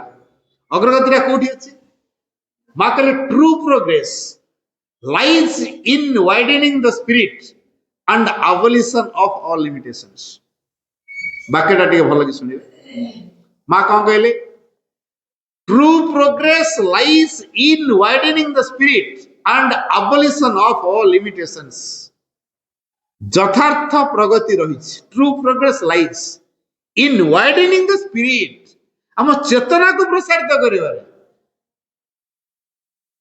ମୋ ଘର ଦ୍ୱାର ମୋ ଏରିଆ ବିସ୍ତାର କରିଦେଲେ ମୋ ଅଗ୍ରଗତି ହେଇନି, ମୁଁ ସେତ ଅନ୍ଧକାର ଭିତରେ ପଡିଛି। କାରଣ ସେତକ ମୋର ବୋଲି କହୁଛି। ମୁଁ ଟିକିଏ ବୋଝକ ଧରିଛି, ମୋ ପକେଟରେ ପକେଇ ଚାଲିଲି। ଗୁଡାଏ ଜିନିଷକୁ ମୋ ପକେଟରେ ଧରି ଯାଇପାରିବି? ଯାଇପାରିବି। ତେଣୁ ମୋ ପାଇଁ ବୋଝ ହବ ନା ନାହିଁ? ମୁଁ ତା ପାଇଁ ଗାଡି ଲୋଡ କରିବି, ଗୁଡାଏ ଜିନିଷ ଧରିକି ଯିବାକୁ ହେଲେ। ଛୋଟିଆ ଜିନିଷଟା ମୋ ପକେଟରେ ଧରିକି ଯିବି, ଏଟା ସହଜ ନା? ଗୁଡାଏ ଜିନିଷ ଧରିଥିବି, ମୋ ପାଇଁ ଗାଡି ଦରକାର, ବହୁତ ଘର ଦରକାର, ସେ ଟେନସନଟା ନେଇକି ବୁଲିବି, କୋଉଟା ସୁବିଧା? ଆମେ ଏଇ କଥାଟା ବୁଝିପାରୁନୁ। ଆମେ ସେଠୁ କହୁଛୁ ଗୁଡାଏ ମୋର ହେଇଯାଉ, ତାକୁ ଯେତେବେଳେ ଧରିକି ବୁଲିବା ଗୁଡାଏ ଜିନିଷକୁ, ବୋଝଟା ଅଧିକ ହବ ନା ନାହିଁ? ତେଣୁ ଏମିତି କିଛି ଗୋଟେ ଛୋଟିଆ ଜିନିଷ ଧରିଥିବା ଯୋଉଟାକୁ ସବୁବେଳେ ଧରିକି ବୁଲି ପାରିବା। ସେଇଟା କିଏ? ନା ଭଗବାନ। ଯଦି ମୁଁ ଭଗବାନଙ୍କୁ ଧରିକି ବୁଲୁଛି, ଯୋଉଠି ଭଗବାନ ଅଛନ୍ତି ସବୁ କଥା ସେଇଠି ଅଛି ନା ନାହିଁ? ଭଗବାନ ଯୋଉଠି ସବୁ କଥା ସେଇଠି। ଏଇଟା ହଉଛି ବୁଦ୍ଧିର କଥା। ତେଣୁ ଆମେ ଯଥାର୍ଥ ଅଗ୍ରଗତିକୁ ସମ୍ଭବ କରିବା ସେତେବେଳେ ହବ ଯେତେବେଳେ ଆମେ ଆମର ସୀମିତତାର ଭାବ ଭିତରୁ ବାହାରି ଯାଇ ଏକ ବିଶାଳତାର ବୋଧ ଭିତରେ ଆମେ ପ୍ରବେଶ କରିବା। ତେଣୁ true progress lies in widening the spirit and abolition of all limitations. ଯଥାର୍ଥ ପ୍ରଗତି ରହିଛି ନିଜ ଚେତନାକୁ ପ୍ରୋତ୍ସାହିତ କରିବାରେ। এই ସୀମିତତା ଭିତରେ ବାନ୍ଧି ହବ ନା? ଆଉ ଆମେ ଜୀବନକୁ କୋଉ ପ୍ରକାର ଧାରାରେ ଗଢିବା ଯୋଉଥିରେ କି ଆମର ଯୋଉ ମହାନ ଆଭିମୁଖ୍ୟଟି ଆମକୁ ଦିଆଯାଇଛି, ଆଖି ଆଗରେ ରଖା ହେଇଛି, ତା ଫୁଲଫିଲ ହେଇପାରିବ। ଆମେ ଯଦି ବିଳାସ ବ୍ୟସନକୁ ଗୁରୁତ୍ୱ ଦେଇଥିବା, ଲକ୍ଷ୍ୟରୁ ଦୂରରେ ରହିବା। ଏନ୍ଜୟମେଣ୍ଟକୁ ଯଦି ଗୁରୁତ୍ୱ ଦଉଥିବା, ମନେ ରଖିଥାନ୍ତୁ ଲକ୍ଷ୍ୟରୁ ଦୂରରେ। ଯୋଉମାନେ ଜୀବନରେ ବିଳାସ ବା ଏନ୍ଜୟମେଣ୍ଟ ଉପଭୋଗକୁ ଗୁରୁତ୍ୱ ଦେଇଥାନ୍ତି, ମନେ ରଖିଥାନ୍ତୁ ସେମାନେ ଲକ୍ଷ୍ୟ ପଥରୁ ଦୂରରେ, କେବେ ଲକ୍ଷ୍ୟ ପଥରେ ପହଞ୍ଚି ପାରିବେନି। ସହଜ କଥା ନୁହେଁ। ତାଙ୍କୁ କେତେ ଜନ୍ମ ଲାଗିବ ତାଙ୍କର ଏଇ ବିଳାସ ପ୍ରିୟ ମନୋଭାବକୁ ଦୂର କରିବା ପାଇଁ, ଅୟସାରାମକୁ ଦୂର କରିବା ପାଇଁ। ତେଣୁ ମା ସେଇଥିପାଇଁ ଅତି ଗୁରୁତ୍ୱପୂର୍ଣ୍ଣ ଭାବରେ କହିଲେ, we are not here to lead an easy and comfort life. We are here to find the divine, to become the divine and to manifest the divine। ମାଉଥରେ କହୁଛି ବାକ୍ୟଟା। ମା କଣ କହିଲେ? We are not here, ଆମେ ଏଠାରେ ନାହୁଁ, to lead ଅତିବାହିତ କରିବା ପାଇଁ, an easy and comfort life ଏକ ସହଜ ଏବଂ ଆରାମଦାୟକ ଜୀବନ ଅତିବାହିତ କରିବା ପାଇଁ ଆମେ ସଂସାରରେ ନାହୁଁ। ତାହେଲେ କଣ ପାଇଁ ଆମେ ସଂସାରରେ ଅଛୁ? We are here to find the divine, to become the divine and to manifest the divine। ତାହେଲେ ଆମେ ଏଠି କଣ ପାଇଁ ଅଛୁ? To find the divine, ଭଗବାନଙ୍କୁ ଆବିଷ୍କାର କରିବା ପାଇଁ, to become the divine, ଭଗବାନ ହେଇ ଉଠିବା ପାଇଁ, and to manifest the divine, ଏବଂ ଭଗବାନଙ୍କୁ ପ୍ରକାଶ କରିବା ପାଇଁ, ଅଭିବ୍ୟକ୍ତ କରିବା ପାଇଁ। ତିନିଟା କଥା ମନେ ହେଲା। ମାଉଥରେ କହୁଛି, ଫାର୍ଷ୍ଟ ଥିଙ୍ଗ କଣ? To find the divine। Second thing କଣ? To become the divine। Third thing କଣ? To manifest the divine। ଭଗବାନକୁ ପ୍ରଥମେ ଆବିଷ୍କାର କରିବା, ଦ୍ୱିତୀୟ ହେଲା ଭଗବାନ ହେଇ ଉଠିବା, ଭଗବାନ ହେଲା ପରେ ଭଗବାନଙ୍କୁ ପ୍ରକାଶ କରିପାରିବା। ମୁଁ ଯଦି ଭଗବାନ ହେଇଯିବି, ମୁଁ ଯୋଉଠି ଯିବି ସେଠି ଭଗବାନ ପ୍ରକାଶ ପାଇବେ ନା ନାହିଁ କୁହନ୍ତୁ? ମୁଁ ଯଦି ଜଳୁଛି, ମୁଁ ଯୋଉ ଜାଗାକୁ ଯିବି ଜଳନ୍ତାଟା ଯିବ ନା ଲିଭାଟା ଯିବ କୁହନ୍ତୁ? ତେଣୁ ମା କୁ ଜଣେ ପ୍ରଶ୍ନ କରିଥିଲେ, ଭଗବାନ କେମିତି ବୁଝି ହବ? ଭଗବାନ ବଡ ବିଚିତ୍ରମୟ, ଆମେ ତ କିଛି ବୁଝିପାରୁନୁ ତାଙ୍କ ସିକ୍ରେଟ। ମା ଅତି ଚମତ୍କାରରେ କହିଲେ, to understand the divine one must become the divine। To understand the divine, one must become the divine. भगवान को बुझिବାକୁ ହେଲେ ଜଣକୁ ଭଗବାନ ହବାକୁ ପଡିବ। ବାକ୍ୟଟା ମନେ ହେଲା। To understand the divine, one must become the divine. ଅର୍ଥାତ୍ ଭଗବାନକୁ ବୁଝିବାକୁ ହେଲେ ଆମକୁ ଭଗବାନ ହେବାକୁ ପଡିବ। ଭଗବାନ ନ ହେବା ପର୍ଯ୍ୟନ୍ତ ଭଗବାନ କଣ ଜାଣି ହବନି। ଯଦି ନଦୀ ଯଦି ସମୁଦ୍ରର ପରିଚୟ ଜାଣିବ ତାହେଲେ ନଦୀକି ସମୁଦ୍ରରେ ମିଶିବାକୁ ପଡିବ। ନଦୀ ଯେପର୍ଯ୍ୟନ୍ତ ସମୁଦ୍ରରେ ମିଶି ନାହିଁ ସେ ପର୍ଯ୍ୟନ୍ତ ସେ ସମୁଦ୍ର କଣ ଜାଣିପାରିବ ନାହିଁ। ମୁଁ ଗୋଟେ ମଜା କଥା କହୁଛି। ଅନେକ ଥର ଏଟା କହିଥିବି। ଗୋଟେ ଥର ଗୋଟେ ବନ୍ୟା ହେଲା। ସମୁଦ୍ର ଜଳ ମାଡ଼ି ଆସିଲା। ଚାରିଆଡେ ଖାଲି ଜଳମୟ ହେଇଗଲା। ଗୋଟେ ବିରାଟ କୂଅ, ବହୁତ ପୁରୁଣା କୂଅ। ସେ କୂଅ ଭିତରେ ଗୋଟେ ବେଙ୍ଗ ବହୁତ ବର୍ଷ ଧରି ରହିଲାଣି, ପୁରା ରାଜ ଚାଲିଛି ତାର। ଏଇ ଯୋଉ ବେଙ୍ଗଟି କହୁଛି ଏଇଟା ମୋ ଇଲାକା, ମୋ ଇଲାକାକୁ କେହି ପଶି ପାରିବେନି, କାରଣ ମୋ ପାୱାର ବହୁତ ଏଠି ସମସ୍ତେ ମୋ ଅଧୀନରେ ଅଛନ୍ତି। ତାର ଭାରି ଗର୍ବ ସେଥିପାଇଁ। କିନ୍ତୁ ହଠାତ୍ ସମୁଦ୍ର ପାଣି ଯୋଉ ପଶି ଆସିଛି ତା ଭିତରେ ଗୋଟେ ସମୁଦ୍ର ବେଙ୍ଗ ସେ କୂଅ ଭିତରେ ପଶି ଆସିଛି।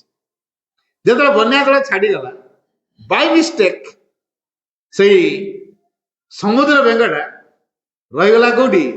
ସେ କୂଅ ଭିତରେ। ବର୍ତ୍ତମାନ ଆଉ ତ ଡେଇଁ ଡେଇଁକି ଯାଇପାରୁନି ସମୁଦ୍ରକୁ। ସେ ସମୁଦ୍ର ବେଙ୍ଗ ଭିତରେ ପଶି ଯାଇଛି, ବର୍ତ୍ତମାନ ଆସିପାରୁନି। କୂଅ ବେଙ୍ଗ ଦେଖିଲା ଇଟା କିଏ? ମୋ ଇଲାକାରେ କଣ ଇଆର ପ୍ରାଦୁର୍ଭାବ ଦେଖାଗଲାଣି? ଜାଣିନି ବୋଧେ ମୋର ପାୱାର କେତେ। ତେଣୁ ମୋ ପାୱାରଟା କେତେ ସେ ଦେଖେଇବା ପାଇଁ ସେ କଣ କଲା, ତା ଆଗରେ ସାଙ୍ଗେ ସାଙ୍ଗେ 400 ରାଉଣ୍ଡ ମାରିଦେଲା। କେତେ ସ୍ପିଡ ମୁଁ ଯାଇପାରେ ମୋ ଇଲାକା ଭିତରେ ଦେଖ। ତୁ ଜାଣିନୁ ମୋ କରାମତି, ମୋ ଇଲାକାକୁ ପଶି ଆସିଛୁ। ଦେଖେଇବା ପାଇଁ ତା କରାମତି 400 ରାଉଣ୍ଡ ମାରିଦେଲା। ତାପରେ ଆସି ପଚାରିଲା, କିଏ ତୁ? ମୁଁ ତୋର ଭଳିଆ ଗୋଟେ ବେଙ୍ଗ।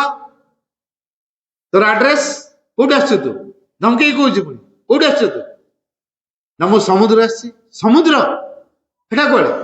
ସମୁଦ୍ର ଜାଣିନ? କଣ ତୋ ସମୁଦ୍ରଟା ମୋ କୋଉଠି ବଡ? ଧମକେଇ କହୁଛି। କଣ ତୋ ସମୁଦ୍ରଟା ମୋ କୋଉଠି ବଡ? କଣ କହିବ ବିଚରା?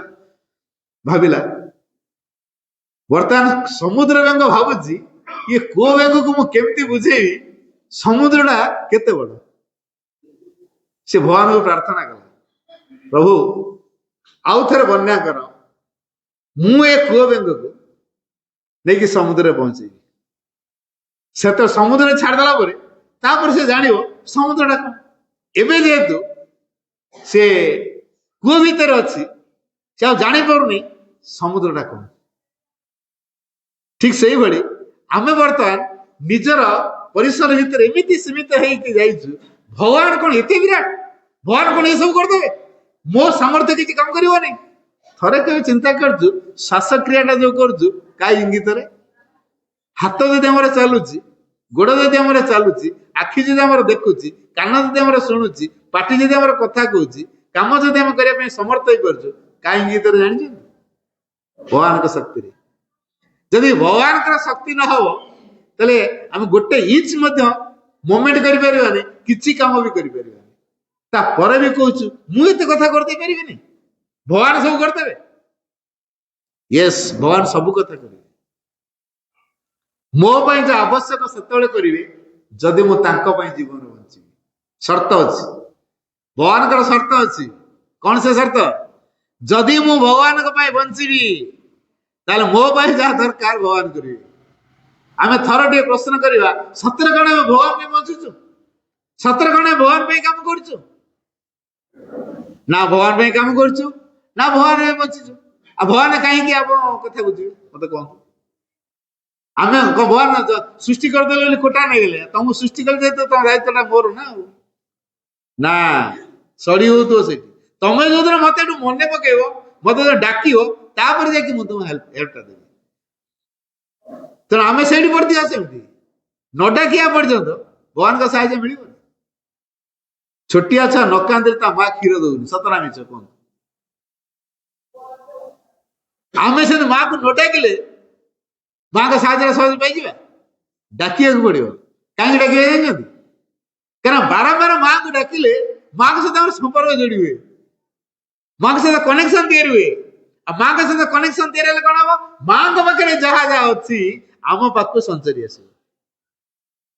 ସେଠି ମେସିନ ଟା ଅଛି, ଏଠି ମାଇକ୍ରୋଫୋନ ଟା ଅଛି, କରେଣ୍ଟ ଟା ସେଠି ଟିକେ ଆସୁଛି ନା ନାହିଁ? ମୋ କଥାଟା ଟାଣୁଛି କେମିତି? କନେକ୍ସନ ଟା ଯଦି ବାରମ୍ବାର ଆମେ ମାଆକୁ ଡାକିବା ତାହେଲେ ମାଆଙ୍କ ସହିତ ଆମର କନେକ୍ସନ ତିଆରି ହବ। ଏଇ କନେକ୍ସନ ଟା ତିଆରି ହେଲେ କଣ ହବ? ମାଆଙ୍କ ପାଖରେ ଯାହା ଯାହା ଅଛି ସେ ଧୀରେ ଧୀରେ ଆମ ପାଖକୁ ସଞ୍ଚରି ଆସିବ। ଯେତେବେଳେ ମାଆଙ୍କର ପ୍ରଭାବ ଆମ ପାଖକୁ ସଞ୍ଚରି ଆସିବ, ଆମ ଭିତରେ ଯୋଉ କଥାର ଆବଶ୍ୟକତା ଅଛି ମା ସେଟା ଫୁଲଫିଲ କରିଦେବେ। ଏ ଦୃଷ୍ଟିରୁ ମାଆଙ୍କୁ ଆମେ ସବୁବେଳେ ଡାକିବା ଦରକାର, ପ୍ରତ୍ୟେକ କଥା ମାଗିବା ଦରକାର। ତାପରେ ମା ଚିନ୍ତା କରି ଏଇଟା କଣ ମତେ ସବୁବେଳେ ମାଗିଲା, ୟେସ୍। ତାପରେ ମା ଚିନ୍ତା କରିବେ ମୋ ପିଲାଟା ଯଦି ମୁଁ ସବୁ କଥା ଦେଇଦେବି ସେ ଅସୁବିଧାରେ ପଡିବ। ମୁଁ ତ ଦେଇଛି, ତା ଅସୁବିଧାର କାରଣ ମୁଁ ହେଇଛି, ପୁଣି ମତେ ହିଁ ଉଦ୍ଧାର କରିବାକୁ ପଡିବ। ତେଣୁ ଏ ଦୃଷ୍ଟିରୁ ମା ବାଛି ବାଛି ଦେବେ ତୋ ପାଇଁ କୋଉଟା ଦରକାର, କୋଉଟା ଦରକାର ନାହିଁ। ଯୋଉଟା ଦରକାର ସେଟା ଦେବେ, ଯୋଉଟା ଦରକାର ନ ଦେବେନି। ଆମେ ଏଠି କଣ କହୁ? ଭଗବାନ ଡାକିଲି, ଭଗବାନ ମାଗିଲି, ହେଲେ କିଛି ବା ଦେଲେନି। ଭଗବାନ ନିଷ୍ଠୁର ହେଇଗଲେ। ଭଗବାନ ନିଷ୍ଠୁର ହେଇନାହାନ୍ତି, କୃପା କରିଛନ୍ତି। କାରଣ ଯଦି ଦେଇଥାନ୍ତେ ସେଟା ଆମ ଅସୁବିଧାର ସେ କାରଣ ହେଇଥାନ୍ତା, ପୁଣି ସେ ଅସୁବିଧାର କାରଣ ପାଇଁ ପୁଣି ଭଗବାନ ଡାକିଥାନ୍ତେ। ତେଣୁ ଭଗବାନ ସେଇଥିପାଇଁ ଏଇ କଥା କରନ୍ତି, ଆମ ପାଇଁ ଯାହା ଆବଶ୍ୟକ ସେ ସେଇଟାକୁ ହିଁ ଦିଅନ୍ତି। ଆମେ କିନ୍ତୁ ସେ ଆବଶ୍ୟକତା ଏବେ ହଠାତ୍ ଉପଲବ୍ଧି କରିପାରୁନା, କିଛି ଦିନ ଗଲା ପରେ ତାପରେ ଉପଲବ୍ଧି କରୁ। ଏମିତି ଅନେକଙ୍କ ଜୀବନରେ କେତେ କେତେ ସମସ୍ୟା ଆସିଥିବ, ସେ କହୁଥିବେ ଭାଇ ମୋର ବା କିଛି ଭୁଲ ନାହିଁ, ତାପରେ ଦେଖିଲା ମତେ ସମସ୍ତେ ବେଜିତ କରିଦେଲେ, ମତେ ଅପମାନିତ କରିଦେଲେ, ଅଲଗା କରିଦେଲେ, ମତେ ଆଉ ପଚାରି ଗଲେନି, ମୁଁ ସେପାରେଟ ହେଇଗଲି। କାରଣ ଏ ସେପାରେଟ ହବା ଦ୍ୱାରା ଅନ୍ୟମାନଙ୍କ ପ୍ରଭାବଟା ଆମକୁ ବିକାଶ କରିବାରେ ପ୍ରତିବନ୍ଧକ ତିଆରି କରୁଥିଲା। ସେଟା ହଠାତ୍ ରିଏଲାଇଜ କରିପାରିନଥିଲୁ। ଆମେ ଭାବୁଥିଲୁ କଣ ଆମେ ସମସ୍ତେ ତ ମିଳିମିଶିକି ଅଛୁ, ମୋର ଯାହା ଦରକାର ସେ ଦେଉଥିଲା, ତାର ଯାହା ଦରକାର ମୁଁ ଦେଉଥିଲି, ବଡ ହସ ଖୁସି ଭିତରେ ଆମେ ଥିଲୁ। ହଠାତ୍ ମୋର ସବୁ ଭୁଲ ଭାଲ ବାଛିକି ମତେ ଅଲଗା କରିଦେଲେ, ମୁଁ ବର୍ତ୍ତମାନ ଏକୁଟିଆ ହେଇଗଲି। ତେଣୁ ଏକୁଟିଆ ଭାରି ହାର୍ଡସିପ ଭିତରେ ମୋ ପରିବାରକୁ ଚଲେଇବାକୁ ପଡୁଛି। ତେଣୁ ଅଣନିଶ୍ୱାସ ହେଇଗଲେଣି ଭାଇ। ନା, ସ୍ୱାଧୀନ ଭାବରେ ବଞ୍ଚିବା, ମାଙ୍କ ଉପରେ ଭରସା କରିବା ପାଇଁ ଦିଗଟା ଖୋଲୁନଥିଲା। ତେଣୁ ଯାହା ଯାହା ଆମର ଆସକ୍ତି ଥିଲା, ଘର ପ୍ରତି ଆସକ୍ତି ଥିଲା ଘର ନେଇଯିବେ, ଟଙ୍କା ପ୍ରତି ଆସକ୍ତି ଥିଲା ଟଙ୍କା ଚୋରି ହେଇଯିବ, କି ଅନ୍ୟ କିଛି ହେଇଯିବ, ଚାକିରି ପ୍ରତି ଆସକ୍ତି ଥିଲା ଚାକିରି କଣ ହେଇଯିବ, ଚାକିରି ଗୋଲ ହେଇଯିବ, କିମ୍ବା ଅନ୍ୟ କିଛି ଘର ଦ୍ୱାର କଣ ନଷ୍ଟ ହେଇଯିବ। ଯୋଉ ଯୋଉ ପ୍ରତି ଆମର ଆସକ୍ତି ରହିଛି ଭଗବାନ କଣ କରନ୍ତି? ଧୀରେ ଧୀରେ ସେ ଆସକ୍ତି କଟ୍ କରିଦିଅନ୍ତି। ଏଇ ଯୋଉ ଆସକ୍ତି ଗୁଡାକୁ କଟ୍ କରିଦିଅନ୍ତି, ତାପରେ କଣ ହୁଏ? ଆସକ୍ତି କଟ୍ କରିବା ଫଳରେ ଆମେ ମୁକ୍ତ ହେଇଯାଉ। ଯୋଉ ବାନ୍ଧି ହେଇକି ଥିଲୁ, ଚାରିଆଡେ ଆମର ହାତ ଗୋଡ ଚାରିଆଡେ ବେଡି ବାନ୍ଧିଲା ଭଳିଆ ସବୁ ବନ୍ଧା ହେଇକି ରହିଛି, ଆଉ କୁଆଡେ ହଲଚଲ ବି ହେଇପାରୁନୁ। ଧୀରେ ଧୀରେ ଗୋଟେ ଗୋଟେ ଗୋଡରୁ କଟା ହେଲା, ଡାହାଣ ଗୋଡ କଟା ହେଲା, ବାଁ ଗୋଡ କଟା ହେଲା, ହାତ କଟା ହେଲା, ବେକ କଟା ହେଲା, ଏମିତି ଦୌଡି ସବୁ ଚାରିଆଡେ ବେକରେ ବନ୍ଧା ହେଇଥିଲା, ଅଣ୍ଟାରେ ବନ୍ଧା ହେଇଥିଲା, ଜଙ୍ଗରେ ବନ୍ଧା ହେଇଥିଲା, ଚାରିଆଡେ ବନ୍ଧା ହେଇଛି ଦୌଡି। ଧୀରେ ଧୀରେ ସେ ଯୋଉ ଦୌଡିକି ସବୁ କଟା ହଉଛି। ଅର୍ଥାତ୍ ଆସକ୍ତି ଆମର ଚାରିଆଡେ ଅଛି। ଏ ଆସକ୍ତିରୁ ମୁକ୍ତ ହବା ପାଇଁ ଭଗବାନ ଏଇସବୁ ବାଟ କରିଥାନ୍ତି। କିଛି ଦିନ ଗଲା ପରେ ଯେତେବେଳେ ଭଗବାନଙ୍କ ଉପରେ ପୂର୍ଣ୍ଣ ନିର୍ଭରଶୀଳ ହେଇଯାଉ, ତାପରେ ଅନୁଭବ କରୁ ମା ଅଛନ୍ତି ମାନେ ମୋର ସବୁ କଥା ଅଛି, ମୁଁ କେବେ ଏକୁଟିଆ ନୁହଁ। ମୁଁ ଯେହେତୁ କେବେ ଏକୁଟିଆ ନୁହେଁ, ଫିଲିଂସ ଆମର ଆସେ। କଣ ସେ ସମୟରେ ଆସେ? ମା ବି ସେ କଥାଟା କହିଛନ୍ତି, never forget that you are not alone. Never forget, କଦାପି ଏ କଥା ଭୁଲ ନାହିଁ, କଦାପି ଭୁଲିବ ନାହିଁ। କଣ? ଯେ ୟୁ ଆର୍ ନଟ୍ ଏଲୋନ୍, ତମେ ଏକୁଟିଆ ନୁହଁ। ଆଉ କୋଉ କଥା କହିଥାନ୍ତି ତାହେଲେ? ଏ କଥା ଜମା ଭୁଲିବନି, କଦାପି ଭୁଲିବନି ଯେ ତମେ ଏକୁଟିଆ ନୁହେଁ। ତାହେଲେ କିଏ ଅଛନ୍ତି ଆମ ସହିତ? The divine is with you. ଭଗବାନ ତମ ସହିତ ଅଛନ୍ତି, ହେଲ୍ପିଂ ଆଣ୍ଡ ଗାଇଡିଂ ୟୁ। ସେ ତମକୁ ସାହାଯ୍ୟ ବି କରୁଛନ୍ତି ଆଉ ମାର୍ଗ ବି ଦେଖଉଛନ୍ତି। Helping and guiding. He is the companion who never fails. ସିଏ ଆମର ଜଣେ ଏମିତିକା ସାଥୀ। He is the companion who never fails, ଯିଏ ଆମକୁ କେବେ ହତାଶ କରନ୍ତି ନାହିଁ। ମଣିଷଙ୍କୁ ସାଙ୍ଗ କରିଥିବା ଠିକ ସମୟରେ ଧକ୍କା ଦେଇଦବ, ଠିକ ସମୟରେ ଧକ୍କା ଦେଇଦବ। ସେଇଥିପାଇଁ ମଣିଷ ଭାରି କଞ୍ଚା କଥା କହେ, ସମସ୍ତେ ବିଶ୍ୱାସ କରିବେ, ଦି ଗୁଡିକ ଜମା ବିଶ୍ୱାସ କରିବନି। ସମସ୍ତ ସାହାଯ୍ୟ କରିବ, ଏ ଦି ଗୁଡିକ ଜମା ସାହାଯ୍ୟ କରିବନି। ଆମେ ଏଇଟା ସାଧାରଣ ଭାବରେ କହୁଛୁ କି ନାଇଁ, କହୁନାହାନ୍ତି କାହିଁକି ନା ଧକ୍କା ଦେବାର ଏକ୍ସପର୍ଟ ହଉଛି ମଣିଷ ହେଲା, ଧକ୍କା ଦେବାର ଏକ୍ସପର୍ଟ, ପିଏଚଡି ସେଥିରେ। ମଣିଷ ଧକ୍କା ଦେବାର ପିଏଚଡି କରିଦେଇଛି, ନିଶ୍ଚିତ ଧକ୍କା ଦବ। ଧକ୍କା ଦେବେ ନାହିଁ କିଏ? ଡିଭାଇନ କେବେ ଧକ୍କା ଦେବେ। ଆଚ୍ଛା, ଯିଏ ଆମକୁ ଧକ୍କା ଦେବେ ନାହିଁ, ଆମର ସବୁ ଅବସ୍ଥା ଭିତରେ ଆମ ସହିତ ଥିବେ, ସିଏ ଆମର ଦରକାର ନାହିଁ। ଯିଏ ଆମକୁ ଧକ୍କା ଦେବେ, କ୍ଷଣସ୍ଥାୟୀ ହେଇକି ରହିବେ, ତାକୁ ଆମେ ଉଠେଇକି ଧରୁଛୁ। ଇଏ ହଉଛି ମଣିଷର ବୁଦ୍ଧି। ତେଣୁ ଏ ବୁଦ୍ଧି ଆମ ଭିତରେ କୋଉଦିନ ଦୂର ହବ? ଯିଏ ଆମ ପାଇଁ ଚିରସ୍ଥାୟୀ, ଯିଏ ଆମକୁ ସବୁ ସମୟରେ ସାଥ ଦେବେ, ଯିଏ ଆମକୁ ହତାଶ କରିବେନି, ନିରାଶ କରିବେନି, ସେ ହଉଛନ୍ତି ଡିଭାଇନ। ତେଣୁ ମା ସେଇଥିପାଇଁ କହିଲେ he is the companion who never fails. ପୁଣି କହିଲେ the friend, he is the friend whose love comforts and strengthens. ସିଏ ଆମର ଜଣେ ଏମିତିକା ବନ୍ଧୁ, ଭଗବାନ ହଉଛନ୍ତି ଆମର ଜଣେ ଏମିତିକା ବନ୍ଧୁ, ହୁଜ ଲଭ, ଯାହାଙ୍କର ପ୍ରେମ, ଯାହାଙ୍କର ଭଲ ପାଇବା ଆମ ପ୍ରତି ଏତେ ଯେ କଣ କରେ, ତାଙ୍କର ଆମ ପ୍ରତି ଶ୍ରଦ୍ଧା ହିଁ ଆମକୁ ସୁଖ ଓ ସନ୍ତୋଷ ଆଣିକି ଦିଏ। ଆଉ କଣ କରେ? ଷ୍ଟ୍ରେନ୍ଥେନ କରାଏ, ଶକ୍ତିଶାଳୀ ଆମକୁ କରାଏ। ତେଣୁ ଯୋଉ ଭଗବାନଙ୍କର ସାଙ୍ଗ ଦେଲେ ଆମେ ଶକ୍ତିମନ୍ତ ହେଇପାରୁ, ସୁଖ ସନ୍ତୋଷ ଭିତରେ ବଞ୍ଚିପାରୁ, ତାଙ୍କୁ ବିଶ୍ୱାସ କରିବା ଦରକାର କି ନାହିଁ? ବା ସେଇଥିପାଇଁ କହିଲେ ହାଭ୍ ଫେଥ୍, ବିଶ୍ୱାସ ରଖ, he will do everything for you. ସେ ତମ ପାଇଁ ସବୁ କିଛି କରିଦେବେ, he will do everything for you. କୋଉ କଥା କରିନପାରିବେ? ଆମର ତ ଭରସା ରହୁନି, ଇମିଡିଏଟ ରେଜଲ୍ଟ ଆମର ଦରକାର। ଆମ ଜୀବନରେ ତୁରନ୍ତ ତୁରନ୍ତ ଚମତ୍କାର ଖାଲି ହେଇ ଚାଲୁ, ଚମତ୍କାର। ଭଗବାନ ଡାକିଲି ମାନେ ମିରାକିଲ, ଡାକିଲି ମାନେ ମିରାକିଲ। ମଣିଷ କି ମିରାକିଲ ଭିତରେ ଭଗବାନଙ୍କୁ ଖୋଜୁ। ଦେଖନ୍ତୁ, ଯୋଉଠି ମିରାକିଲ ସେ କହିଲା ସେ ଭଗବାନ। ବେତାଳ ଯଦି ଅନେକ ବେତାଳ ପୂଜା କରନ୍ତି, ବେତାଳ ଯଦି ଆମ ଲଟେରୀ ବଜେଇଲା, ବେତାଳ ଭଗବାନ କହିହବ? ମା ଏଟା ଲେଖିଛନ୍ତି, ମୁଁ ମନରୁ କହୁନି। ଥରେ ମା ଜାଣିଥିବା ଜଣେ ବ୍ୟକ୍ତିଙ୍କର କଥା କହିଲେ, ଜଣେ ତାନ୍ତ୍ରିକ କରେ, ତାର ଜାଣିଛି ଲଟେରୀ ନିଶ୍ଚିତ ବଜେଇବ, ଗୋଟେ ବିରେଷ ସପ୍ତାହ ହେଲା, ସବୁଥର ଲଟେରୀ ବାଜିଲା, ସବୁଥର ଲଟେରୀ ବାଜିଲା। ସବୁ ଚିନ୍ତା କଲେ ଏଇ ଲୋକଟା କଣ ଏତେ କୋଟିପତି ହେଇଯାଇଛି, ସବୁଥର ଲଟେରୀ ୱିନ୍ କରୁଛି। କାରଣ ଗୋଟେ ବିରେଷ ସପ୍ତାହ ତାକୁ ବାରମ୍ବାର ପ୍ରେରଣା ଦେଇ ଚାଲିଛି।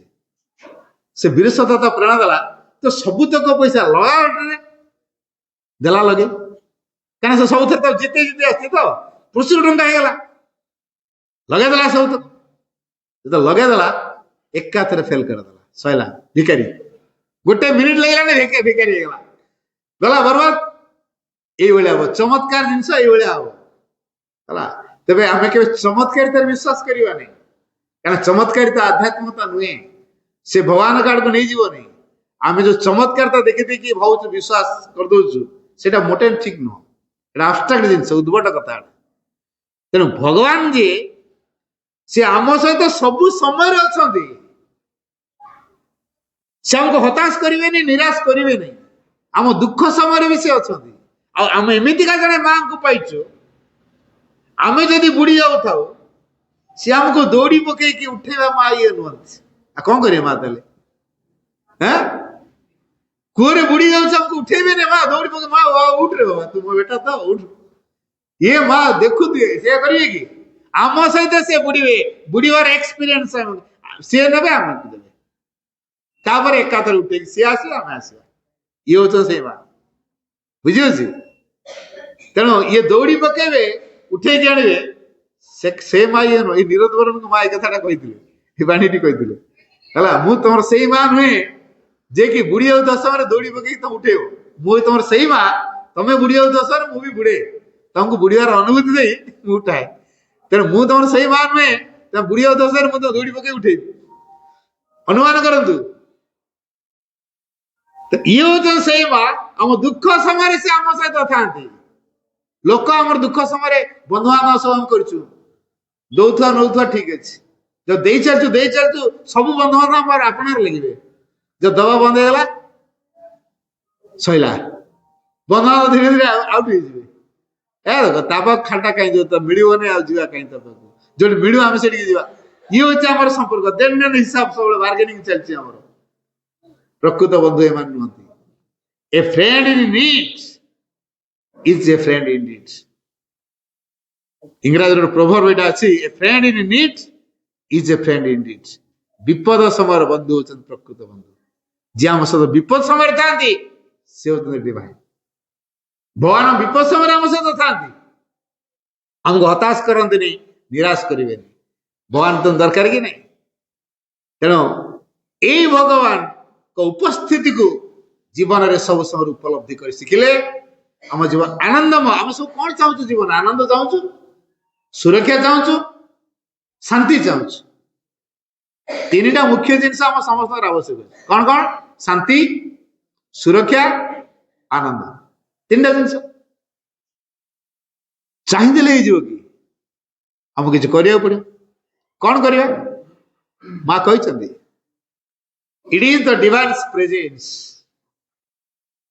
That gives value to life it is the divine presence that gives value to life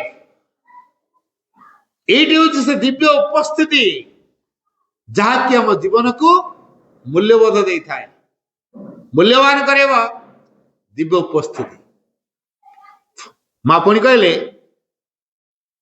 this presence is the source of all joy peace and security ये दिव्य उपस्थिति होची this presence is the source of all joy peace and security सकल आनंद सकल शांति एवं सकल सुरक्षार ये हूँ उत्स ताले भगवान पाइबा कौटी माँ पुणी बतई तुम अन्य कड़े खोजा दरकार नहीं मंदिर मस्जिद ठाकुराणी सब जा दरकार नहीं find this presence in yourself तुम निज भितर तुम ये उपस्थिति को आविष्कार कर find this presence in yourself तेणु तुमको ये उपस्थिति तुम भीतर को खोजा पड़ो तुम भीतर तुम आविष्कार कर find this presence in yourself जदि आम एतिटा आम कर भीतर यदि भगवान को आविष्कार कर माँ कहले ये ही आमर सकल बाधा को मूलपोष करेंगे find this presence in yourself ताले कौन हम all your difficulties will disappear तमर सकल असुविधा अदृश्य हो जाओ जदि आमे ए दिव्य उपस्थिति को आम भितर आम आविष्कार कर सकल असुविधा गुड़िक दूर हो को प्रकार आश्योरेंस माँ दे था तुम या कर तुम या हम अथच आम करूनु कुछ कहीं हेलानी तो हाँ ये हूँ आम मन है तेना आम करुचु कौनटा माँ ये कथा कर तुम या हम बोली कहला आम एटा करूनु हेला नहीं बोली माँ को दे कर तेणु यही माँ को जे सिंसियरली डाके माँ से कहले आम सब कौन कहूँ कि ना भाई मो जो प्रकार स्वभाव व्यक्तित्व मोर गुण जहाँ मो प्रकृति आप जानना आपन से कहीदे बाहर बढ़िया बढ़िया कथा आपन कहीदे आप जानना मो भितरी कथा आम प्रकृति सब अच्छी कि ना एमती कहूँ है क्या आम प्रकृति कौन आम भल के जानचु बुझे तो निजक सब गिल्टी फिल करुचु तथापि हताश हबार ना हजार प्रोब्लेम अच्छी तो हजार हजार प्रोब्लेम आम जीवन अच्छी तो प्रकृति त्रुटि अच्छी तो कौन है मनीष था कि प्रोब्लेम रही मनीष था कि त्रुटि रही आम कौन पूरा परफेक्ट ह्यूमान हो गलुनी त्रुटि स्वाभाविक कथा त्रुटि को नहीं विव्रत विव्रत हबार नहीं माँ कहले आश्योरेंस देले be sincere I am ready to correct mistakes 1000 time if necessary केवल गोटे कथा कौन से बी सिंसियर तमें खाली निष्ठा पर ही चलो बस एति B sincere I am ready to correct your mistakes 1,000 times if necessary. जदि आवश्यक हुए तमर भूल को मु 1000 बार संशोधन करी 1000 बार। अच्छा ये माँ ताले को प्रकार आश्योरेंस दे तापर आम विश्वास कर जदि माँ आमको यही प्रकार आश्योरेंस दौरान तम त्रुटि विच्युति कौन अच्छे ताकू नहीं भाड़ी हुआ नहीं तमें खाली निष्ठा पर हुआ तम जीवन रे 1000 बार त्रुटि थिले भी मु रेक्टिफाई कर चली तेणु be sincere I am ready to correct your mistakes 1,000 time if necessary जदि आवश्यक हुए मु 1000 बार तमर त्रुटि को संशोधन कर ताले को प्रकार आश्योरेंस आ देई था तापरे हम सिंसियर सहज कथा नुह सिंसियर टा कहने सिंसियर टा भगवत द्वारा चाबिकाठी हम जो भगवान को आविष्कार करी बोली कहून कि गेट पड़ जाइए तालाट पड़ी ताला खोलियो कौन sincerity sincerity is the key to divine door ए आंतरिकता होची भगवत द्वारा चाबिकाठी सिंसियरिटी इज आवर सेफगार्ड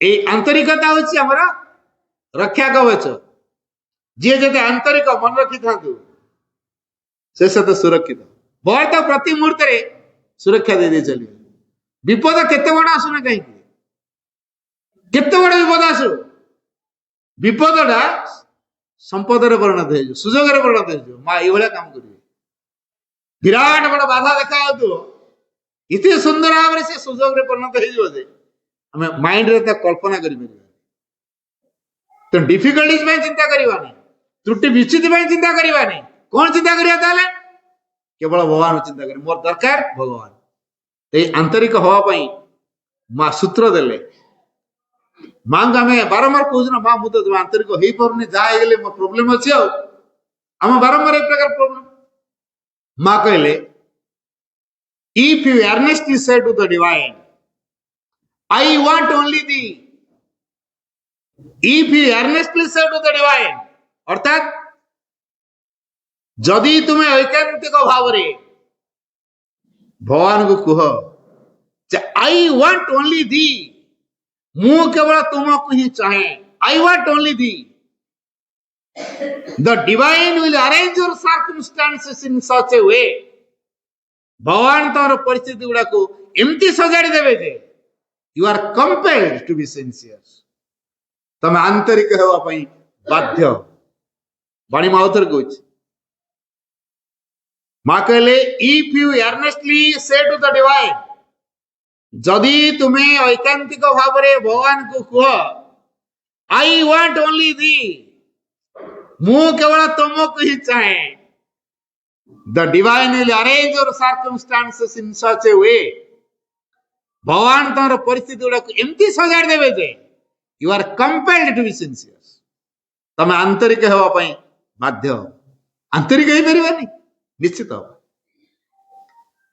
आम के हतोत्साहित हवा नहीं जे मोर ए लाइफ भितर भगवान उपलब्ध हो पार नहीं कारण मोर त्रुटि विच्युत मोर बहुत मो नेचर भारी डिफेक्ट हताश हवा नहीं माँ अच्छा माने सब संभव माँ कहले अश्योरेंस हमको दे कहले there is no one for whom it is impossible to realise the divine for some it may take many years but there are some who can do this in the very lifetime it is a question of will and for the present moment I must say that the conditions are particularly favorable Odia कहि दोची मां कौन कहले there is no one एमदी के जणे भी नहीं for हुम जहां को पाई की it is impossible to realise the divine ताले आमे कहतु आमे बेटी निज प्रश्न करिवा सत्य ताले मो लाइफ रे भगवान को उपलब्धि करियो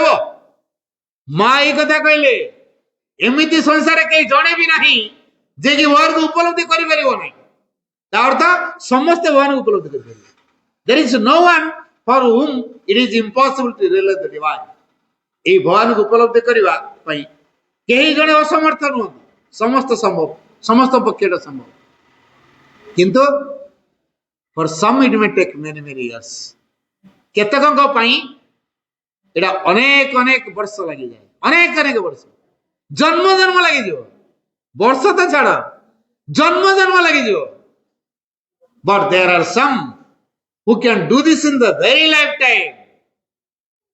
ଏମିତି କିଛି ଅଛନ୍ତି ଯୋଉମାନେ କି ଏଇ ଜୀବନ କାଳ ଭିତରେ ଉପଲବ୍ଧି କରିପାରୁଛନ୍ତି। ଆଚ୍ଛା, ଯୋଉମାନେ ଏଇ ଜୀବନ କାଳ ଭିତରେ ଉପଲବ୍ଧି କରୁଛନ୍ତି, ଆଉ କେତେ ଜଣଙ୍କୁ ଜନ୍ମ ଜନ୍ମ ଜୀବନ ଜୀବନ ବର୍ଷ ବର୍ଷ ଲାଗି ଯାଉଛି? ଫରକଟା ତାର କଣ? ଏଇ ଯୋଉ ଦୁଇ ଶ୍ରେଣୀର ବ୍ୟକ୍ତି ରହିଲେ ଫରକଟା କଣ? ଇଟ୍ is a question of will. ଏଇଟା ହଉଛି ସଂକଳ୍ପର କଥା। ଯାହାର ସଂକଳ୍ପ ଦୃଢ, ସାବିତ୍ରୀ ବ୍ରତ ଆମେ ସବୁ ପାଳନ କରିଦଉଛେ, ସାବିତ୍ରୀର ଦୃଷ୍ଟାନ୍ତ କଣ? ସଂକଳ୍ପର ଦୃଷ୍ଟାନ୍ତ ଅଛି। ଭାଗ୍ୟକୁ ସେ ବଦଳେଇ ଦେଇଥିଲେ। Fate shall be changed by an unchanging will। ଯଦି ଅପରିବର୍ତ୍ତନ ସଂକଳ୍ପ ଆମ ପାଖରେ ଅଛି, ଅତୁଟ ସଂକଳ୍ପ ଯୋଉଟା କୁହାଯାଏ, ଦୃଢ ସଂକଳ୍ପ ଯୋଉଟା କୁହାଯାଏ, ଆର୍ଡେଣ୍ଟ ୱିଲ୍ ଯୋଉଟା କୁହାଯାଏ, ତ ସେଇ ପ୍ରକାର ଆମ ପାଖରେ ଅଛି। ଭାଗ୍ୟ ବଦଳିବ। ଭାଗ୍ୟଟା ଆମେ ତିଆରିଛୁ ନା ଆଉ କିଏ ତିଆରିଛୁ? ଭାଗ୍ୟଟା କୋଉଠି ଲେଖା ହେଇନଥିଲା, ଆମେ ହିଁ ତିଆରିଛୁ। ଏଇ ଜୀବନରେ ଯୋଉଟା କରୁଛି ନା, ଆର ଜୀବନ ମୋ ଭାଗ୍ୟ ହେଇକି ବାହାରୁଛି। ଏବେ ଏଇଟା ତିଆରୁଛି, ଆଗକୁ କଣ ହବ ସେଟା ଏବେ ତିଆରି ଚାଲିଛି ଆମର। ପରେ ସେଟା ହବ, ପଳିବ, ଏଟା ମୋର ଭାଗ୍ୟ ହେଇକି ଆସିବ। ମୋ ଭାଗ୍ୟରେ ଏଟା ଥିଲା। ଫ୍ୟୁଚର ଲାଇଫରେ ମୋର ଏଟା ଭାଗ୍ୟ ହେଇକି ଆସିବ। ଏ ଲାଇଫରେ ଯୋଉଟା ମୁଁ କରୁଛି ଏଟା ଫ୍ୟୁଚର ଲାଇଫରେ ମୋର ଭାଗ୍ୟ ହେଇକି ଆସିବ। ତେଣୁ ଇଟ୍ is a question of will. ତେଣୁ ଏଇଟା ହଉଛି ସଂକଳ୍ପର କଥା। ତାପରେ ଆମେ କଣ ବାହାନା ଦଉଛୁ ନା, ଭାଇ ଆଜିକାଲି ଦୁନିଆ ଯେପରି ମିଛର ନଗଲେ ଚଳି ହବନି ଭାଇ, ଟିକେ ଟିକେ ଆମକୁ ମିଛ ମିଶେଇବାକୁ ପଡୁଛି। ପୁରା ସତରେ ଚାଲିଲେ ଭାଇ ଖାଇବାକୁ ପାଇବୁନି। ପ୍ରତି ମୁହୂର୍ତ୍ତରେ ଆମ ପାଇଁ ହଠାତ୍, ପ୍ରତି ମୁହୂର୍ତ୍ତରେ ହଠାତ୍ ସତରେ ଚାଲନି, ଇଏ ପଦେ କହିବ ସିଏ ପଦେ କହିବ, ବେଜିତ ହେବେ, ଆପଣଙ୍କୁ ସମାଜରୁ ବାହାର କରିଦେବେ। ଚଲ, ତମେ ଆମ ଗୋଷ୍ଠୀର ଲୋକ ହେଇପାରିବନି। ଆମେ ମିଛୁଆ ଗୋଷ୍ଠୀ ଯାହା ଯାହା କହୁ ତ ମାନିବ ନା। ଆଉ ତମେ ଏଠି ଆସି ମା ସହିତ କଥା କହିଲେ କେମିତି ହବ? ଚାଲ, ତମେ ଏଠି ମା ସହିତ କଥା କହିପାରିବନି। ତମେ ଯା ଅନ୍ୟ କୁଆଡେ ଯାଇ କହୁଛ, ଏଠି ମା ସହିତ କଥା କହିପାରିବନି, ପଳା, ଆଉଟ କରିଦେବେ। ଏଇଭଳିଆ କହିକି ଗେଟ୍ ଆଉଟ୍ କରିଦେବେ, ଆମ ସମାଜରୁ ବାହାର କରିଦେବେ ହେଲା।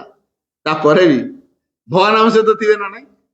ବାସ୍, ଯଦି ଭଗବାନ ଆମ ସହିତ ଥିବେ ତାହେଲେ ଆମେ ଏକୁଟିଆ କି? ପରିସ୍ଥିତିର ବାହାନା ଦେବାନି। ଆମେ ସବୁବେଳେ ପ୍ଲି ନଉଛୁ, ମୋ ପରିସ୍ଥିତି ଭାଇ ଏମିତି ହେଇଛି, ନା କଣ କରିବି, ନା ହେଇପାରିବନି, ପରିସ୍ଥିତି ବାହାନା ଦଉଛି। ମୁଁ ଗୋଟେ ପ୍ରାକ୍ଟିକାଲ କଥା କହୁଛି। ମୁଁ ଗୋଟେ ଜାଗାକୁ ଯାଏ, ମୋ ସହିତ ସେ ପିଲାଟି ସବୁବେଳେ ପାଠଚରେ ବୁଲେ। ମୁଁ ତା ଘରକୁ କେତେଥର ଯାଇଛି। ବସ୍ତି ଭିତରେ ରହେ, ଭାରି କଞ୍ଜଷ୍ଟେଡ ଭିତରେ ସେ ରହେ।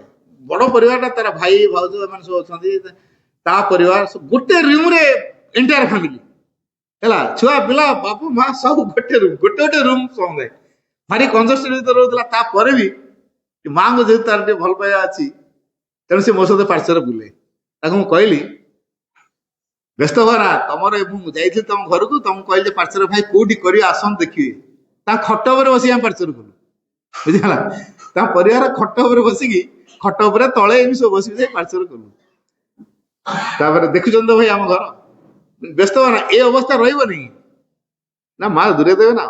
ସତୁବତ ଟାଉନ ବାହାରକୁ ତାକୁ ଗୋଟେ ଜାଗା ଖଣ୍ଡେ କିଣିଲେ, ଭଲ ଜାଗା ଖଣ୍ଡେ କିଣିଲେ, ଟାଉନଠୁ ଟିକେ ଦୂରରେ, ବଢିଆ ଘର ଖଣ୍ଡେ କଲେ। ପଇସା ସମସ୍ତଙ୍କର ପ୍ରଚୁର ଅଛି, ବଢିଆ ଘର ଖଣ୍ଡେ କଲେ। କଲା ପରେ ମୁଁ ତାପରେ ଗଲି, ଆଉ 3 ଦିନ ଖଣ୍ଡେ ଗଲାଣି ତା ଦେଖିବା ପାରୁନି। କୁଆ ଗଲା କି ସେ? ନା ଭାଇ, ସିଏ କଣ ଏଠି ରହୁଛି କି, ଦୂରକୁ ପଳେଇବା ଘର କରିକି। ଆଚ୍ଛା ଆଚ୍ଛା, ମୁଁ ଫୋନ ମାରିଲି, କଣ ଭାଇ ତମ ଦେଖା ନାହିଁ ଯେ? ହଁ ଭାଇ ଘରେ ଅଛି। ଘରେ ଅଛ ତ ଜାଣିଲ ନା ମୁଁ ଆସିଛି ବୋଲି?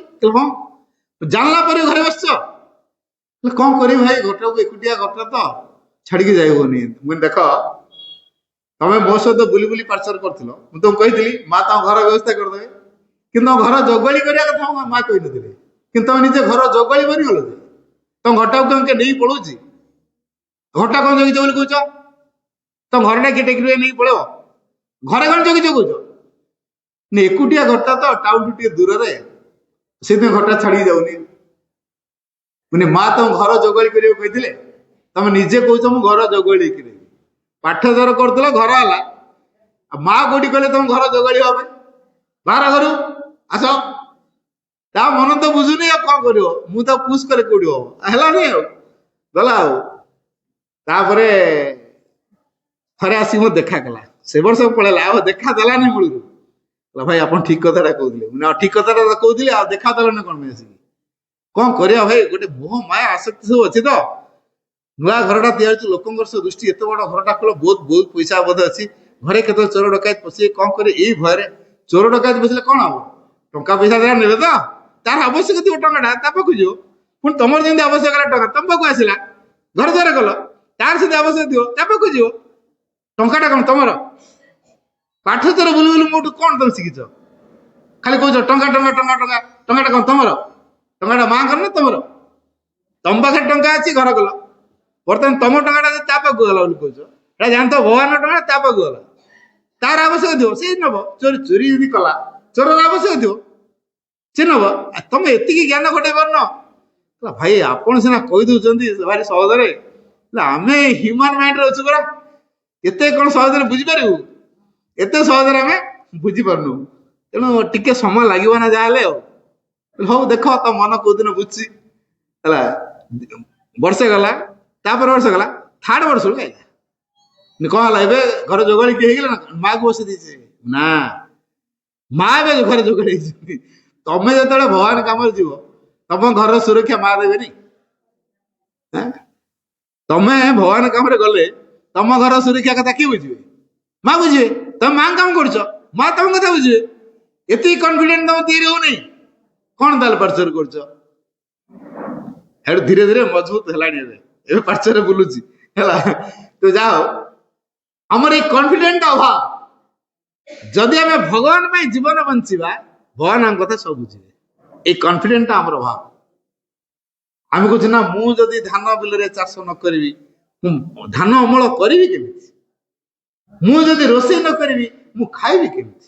ଖାଦ୍ୟ ପାର୍ସଲ ଆସିଲା ଭଳିଆ କିଏ ମତେ ଡାକିକି ଖାଇବାକୁ ଦଉଥିବ, କି ନା ମୋ ପ୍ୟାକେଟ ଆଣି ପହଞ୍ଚି ଦେଇଥିବ। ଯଦି ପ୍ରକୃତିରେ ମୋର ଖାଇବାର ଆବଶ୍ୟକ ଥିବ, ଖାଇବା ଆସି ପାଖରେ ପହଞ୍ଚିବ। ମୁଁ ଥିଓରି କହୁନି, ପ୍ରାକ୍ଟିକାଲ କଥା କହୁଛି। ଖାଇବା ପାଖରେ ପହଞ୍ଚିବ। ତେଣୁ ମୁଁ ତାର ଗୋଟେ ଉଦାହରଣ ଦଉଛି। କୋରାପୁଟ ଯାଉଥିଲି ଟ୍ରେନରେ ଝାରସୁଗୁଡ଼ାରୁ, କିଛି ଖାଇନଥିଲି। ଏ ଟ୍ରେନ ଭିତରେ ହଠାତ୍ ଏମିତି ଆସିଲା ସମୟ, ମୁଁ ଆଉ କିଛି ପାଣି ବୋତଲ କିଛି କିଣିନି। ତାପରେ ଭୋକ ପ୍ରବଳ ହଉଛି, ମତେ ଟିକେ ବାହାର ଜିନିଷ ଖାଇବାକୁ ମୋର ଇଚ୍ଛା ନଥାଏ। ସେଠୁ ଟ୍ରେନ ପାଣ୍ଟ୍ରି କାରବାଲା ଆସି କହୁଛି, ସାର୍ ଗୋଟେ ବିଲ୍ ଅଛି ନେବେ କି ସାର୍? ମୁଁ ଏଇନି କଣ ମାଗଣା ଦବ ନା କଣ? ନା ମାଗଣା ତ ଦେବିନି, ଆଉ ନିଅନ୍ତୁ। ମୁଁ ତ ମୋର ତ ପ୍ରବଳ ଭୋକ, ଯାଉ ଇଏ ଯାଚିଲାଣି, ଠିକ ଅଛି ଦିଅ ଖାଇଦବା। କଣ ଆଣିଛ? ମୁଁ ଟିକେ ପଚାରି ଦେଇକି ଆସୁଛି କଣ କଣ ଅଛି। ସେଠୁ ବଢିଆ ଖାଇବା ପୁରା ରଖିଛି ହେଲା, ବଢିଆ ଖାଇବା ରଖିଛି। ଆରେ ମୋ ପାଇଁ ମା ଏତେ ବଢିଆ ଖାଇବା ରଖିଛନ୍ତି, ଠିକ ଅଛି ବା, ଯିଏ ଦିଅନ୍ତୁ ଯାହା ଦେଲା, ଲାଷ୍ଟ ମିଲ୍ ତ ଯାହା ଦଉଛନ୍ତି ଦିଅନ୍ତୁ ହେଲା। ଯାହା ନା ତମ ରେଟ୍ କହୁନ କେତେ? 100 ଟଙ୍କା ଦିଅନ୍ତୁ ହେଲା। 100 ଟଙ୍କାରେ ପୁଣି ଏତେ ବଢିଆ ମିଲ୍ଟେ ଦେଇଛି। ଆରେ ମା ତାହେଲେ ଚିନ୍ତା କରିଛନ୍ତି, ଏ ଲୋକ ମତେ ଖାଇବାକୁ ଦବ। ମୁଁ କେବେ ଅର୍ଡର ଦେଇନି, ସବୁ ଅର୍ଡର ବାଲାଙ୍କର ସରିଯାଇଛି, ଆଉ ମିଳୁ ନାହିଁ। ଗୋଟିଏ ମାତ୍ର ମିଲ୍ ଅଛି ଯୋଉଟା ମତେ ସାର୍ ଖାଇବେ କି, ମିଲ୍ଟେ ଅଛି ଦେବି, ଯାଚିକି ଆଣିକି ଦଉଛି। ମୁଁ 100 ଟଙ୍କା ଦେଲି, ଖାଇବା ଆସି ପହଞ୍ଚିଗଲା, ଆଣିଦେଲା। ତେବେ ମୁଁ ଚିନ୍ତା କଲି, ମୋର ଖାଇବାର ଯଦି ଥିବ ଆପେ ଆସି ପହଞ୍ଚିବ। ନା ମୁଁ କୋଉଠି ଖୋଜିଥାନ୍ତି, ମୁଁ ଆଗେ ଯାଇ ପଚାର, ନା ଅର୍ଡର ନାହିଁ ଆଜ୍ଞା ସରିଗଲାଣି କହିଦେଇଛନ୍ତି। ପାଣ୍ଟ୍ରି କାରରେ ଯାଇ ପହଞ୍ଚିଥିଲି, ଅଛି କି? ନା ନାଇଁ ସରିଯାଇଛି। ହତାଶା ହେଇଯାଇଥିଲି ମୁଁ। ମାକୁ ଡାକିଲି, ମୁଁ ମା ଆଜି ବୋଧେ ଉପାସ ଅଛି। ସୁନ୍ଦରଗଡ଼ର ଭାଇ, ଭାଇ କୋଉଠି କଲେ ନା ଅନଲାଇନରେ କହିବି, ସେ ଆଣିକି ଆପଣଙ୍କ ପାଖକୁ ଦବ। ନାଇଁ ଭାଇ ଆଉ କଣଟା ଖାଇବି, ନା ନିକଟରେ ଅଛି ଗୋଟେ ଇଏ, ମୁଁ କହିଦେବି ସେ ଆଣିକି ଦବ ଅନଲାଇନ ବାଲା। ନାଇଁ ଆଉ ବ୍ୟସ୍ତ ହୁଅନ୍ତୁନି, ମତେ ଅନଲାଇନ କିଏ କୋଉ ପ୍ରକାର ଖାଦ୍ୟ ଦବ, ଏଇଟା କିଏ ଖାଇବ, ମତେ ପସନ୍ଦ ହେଲାନି। କିନ୍ତୁ ଭଲ ଖାଇବା ମତେ ମିଳିଲା, ଆଉ ଖୁବ କମ ଦାମରେ ମିଳିଗଲା। ତେଣୁ ମୁଁ ସେଇଟା ଅନୁଭବ କଲି, ସତରେ ମାଙ୍କ କାମ କଲେ ମା ଯାହା ଆବଶ୍ୟକ ସେଇଟା ଦେଇଥାନ୍ତି। ତେଣୁ ଆମେ ମାଙ୍କ ପାଇଁ ବଞ୍ଚିବା। ଗୋଟିଏ କଥା ମନେ ରଖିବା, ମାଙ୍କ ସହିତ ଜୀବନ ସାର୍ଥକ ଜୀବନ, ମାଙ୍କ ବିନା ଜୀବନ ନିରର୍ଥକ ଜୀବନ। କୋଉ ଜୀବନକୁ ବାଛିବା? With divine life is everything, without divine life is Nothing. ଭଗବାନଙ୍କ ସହିତ ଜୀବନ ସାର୍ଥକ ଜୀବନ, ଯଥାର୍ଥ ଜୀବନ। ଭଗବାନଙ୍କୁ ବାଦ ଦେଇକି ଜୀବନ ନିରର୍ଥକ ଜୀବନ। କାହାକୁ ସାଙ୍ଗ କରିବ କଣ? ଯଦି ଭଗବାନଙ୍କୁ ସାଙ୍ଗ କରୁଛୁ, ଭଗବାନଙ୍କୁ ଯଦି ପାଥେୟ କରୁଛୁ, ଭଗବାନ ଯଦି ଆମର ହେଇଯାଇଛନ୍ତି, ଭଗବାନ ମୋ ମଧ୍ୟରେ ଯଦି ଡିଫରେନ୍ସ କିଛି ନାହିଁ, ତାହେଲେ ମୋର ବୋଲି ବୋଧ ରହିବନି କି ମୁଁ ବୋଲି ବୋଧ ରହିବନି। ଆମ ଜୀବନର ଯୋଉ ଅସଲ ଶତ୍ରୁ ଦୁଇଟି, ମୁଁ ଆଉ ମୋର, ସେଟା ଦୂର ହେଇପାରିବ ଯଦି ଭଗବାନଙ୍କ ଚେତନା ସହିତ ଏକାକାର ହେଇପାରିବ। ତେଣୁ ବାଣୀ ନିଜର ଆତ୍ମା ସହ ମନ ପ୍ରାଣ ଶରୀରକୁ ଆଗ ଯୁକ୍ତ କରିବା। ମନ ପ୍ରାଣ ଶରୀରକୁ ଆତ୍ମା ସହ ଯୁକ୍ତ କରିଲେ କଣ ହବ ନା, ଆତ୍ମା ଯେହେତୁ ଅଭିପ୍ସା କରୁଛି ପରମାତ୍ମା ସହିତ ମିଶିବା ପାଇଁ, ତେଣୁ ସେ ପରମାତ୍ମା ପାଖରେ ଆମ ମନ ପ୍ରାଣ ଶରୀର ନେଇ ପହଞ୍ଚେଇଦବ। ମନ ପ୍ରାଣ ଶରୀର ଆପେ ଯାଇପାରିବେନି, ସେ ଆତ୍ମା ସହିତ ମିଶିବେ, ଆତ୍ମା ତାଙ୍କୁ ନେଇକି ଯିବ। ତେଣୁ ଆତ୍ମା ସହିତ ମିଶିଗଲେ ମନ ପ୍ରାଣ ଶରୀରକୁ ସେ ଆତ୍ମା ପରମାତ୍ମା ପାଖରେ ପହଞ୍ଚେଇଦବ।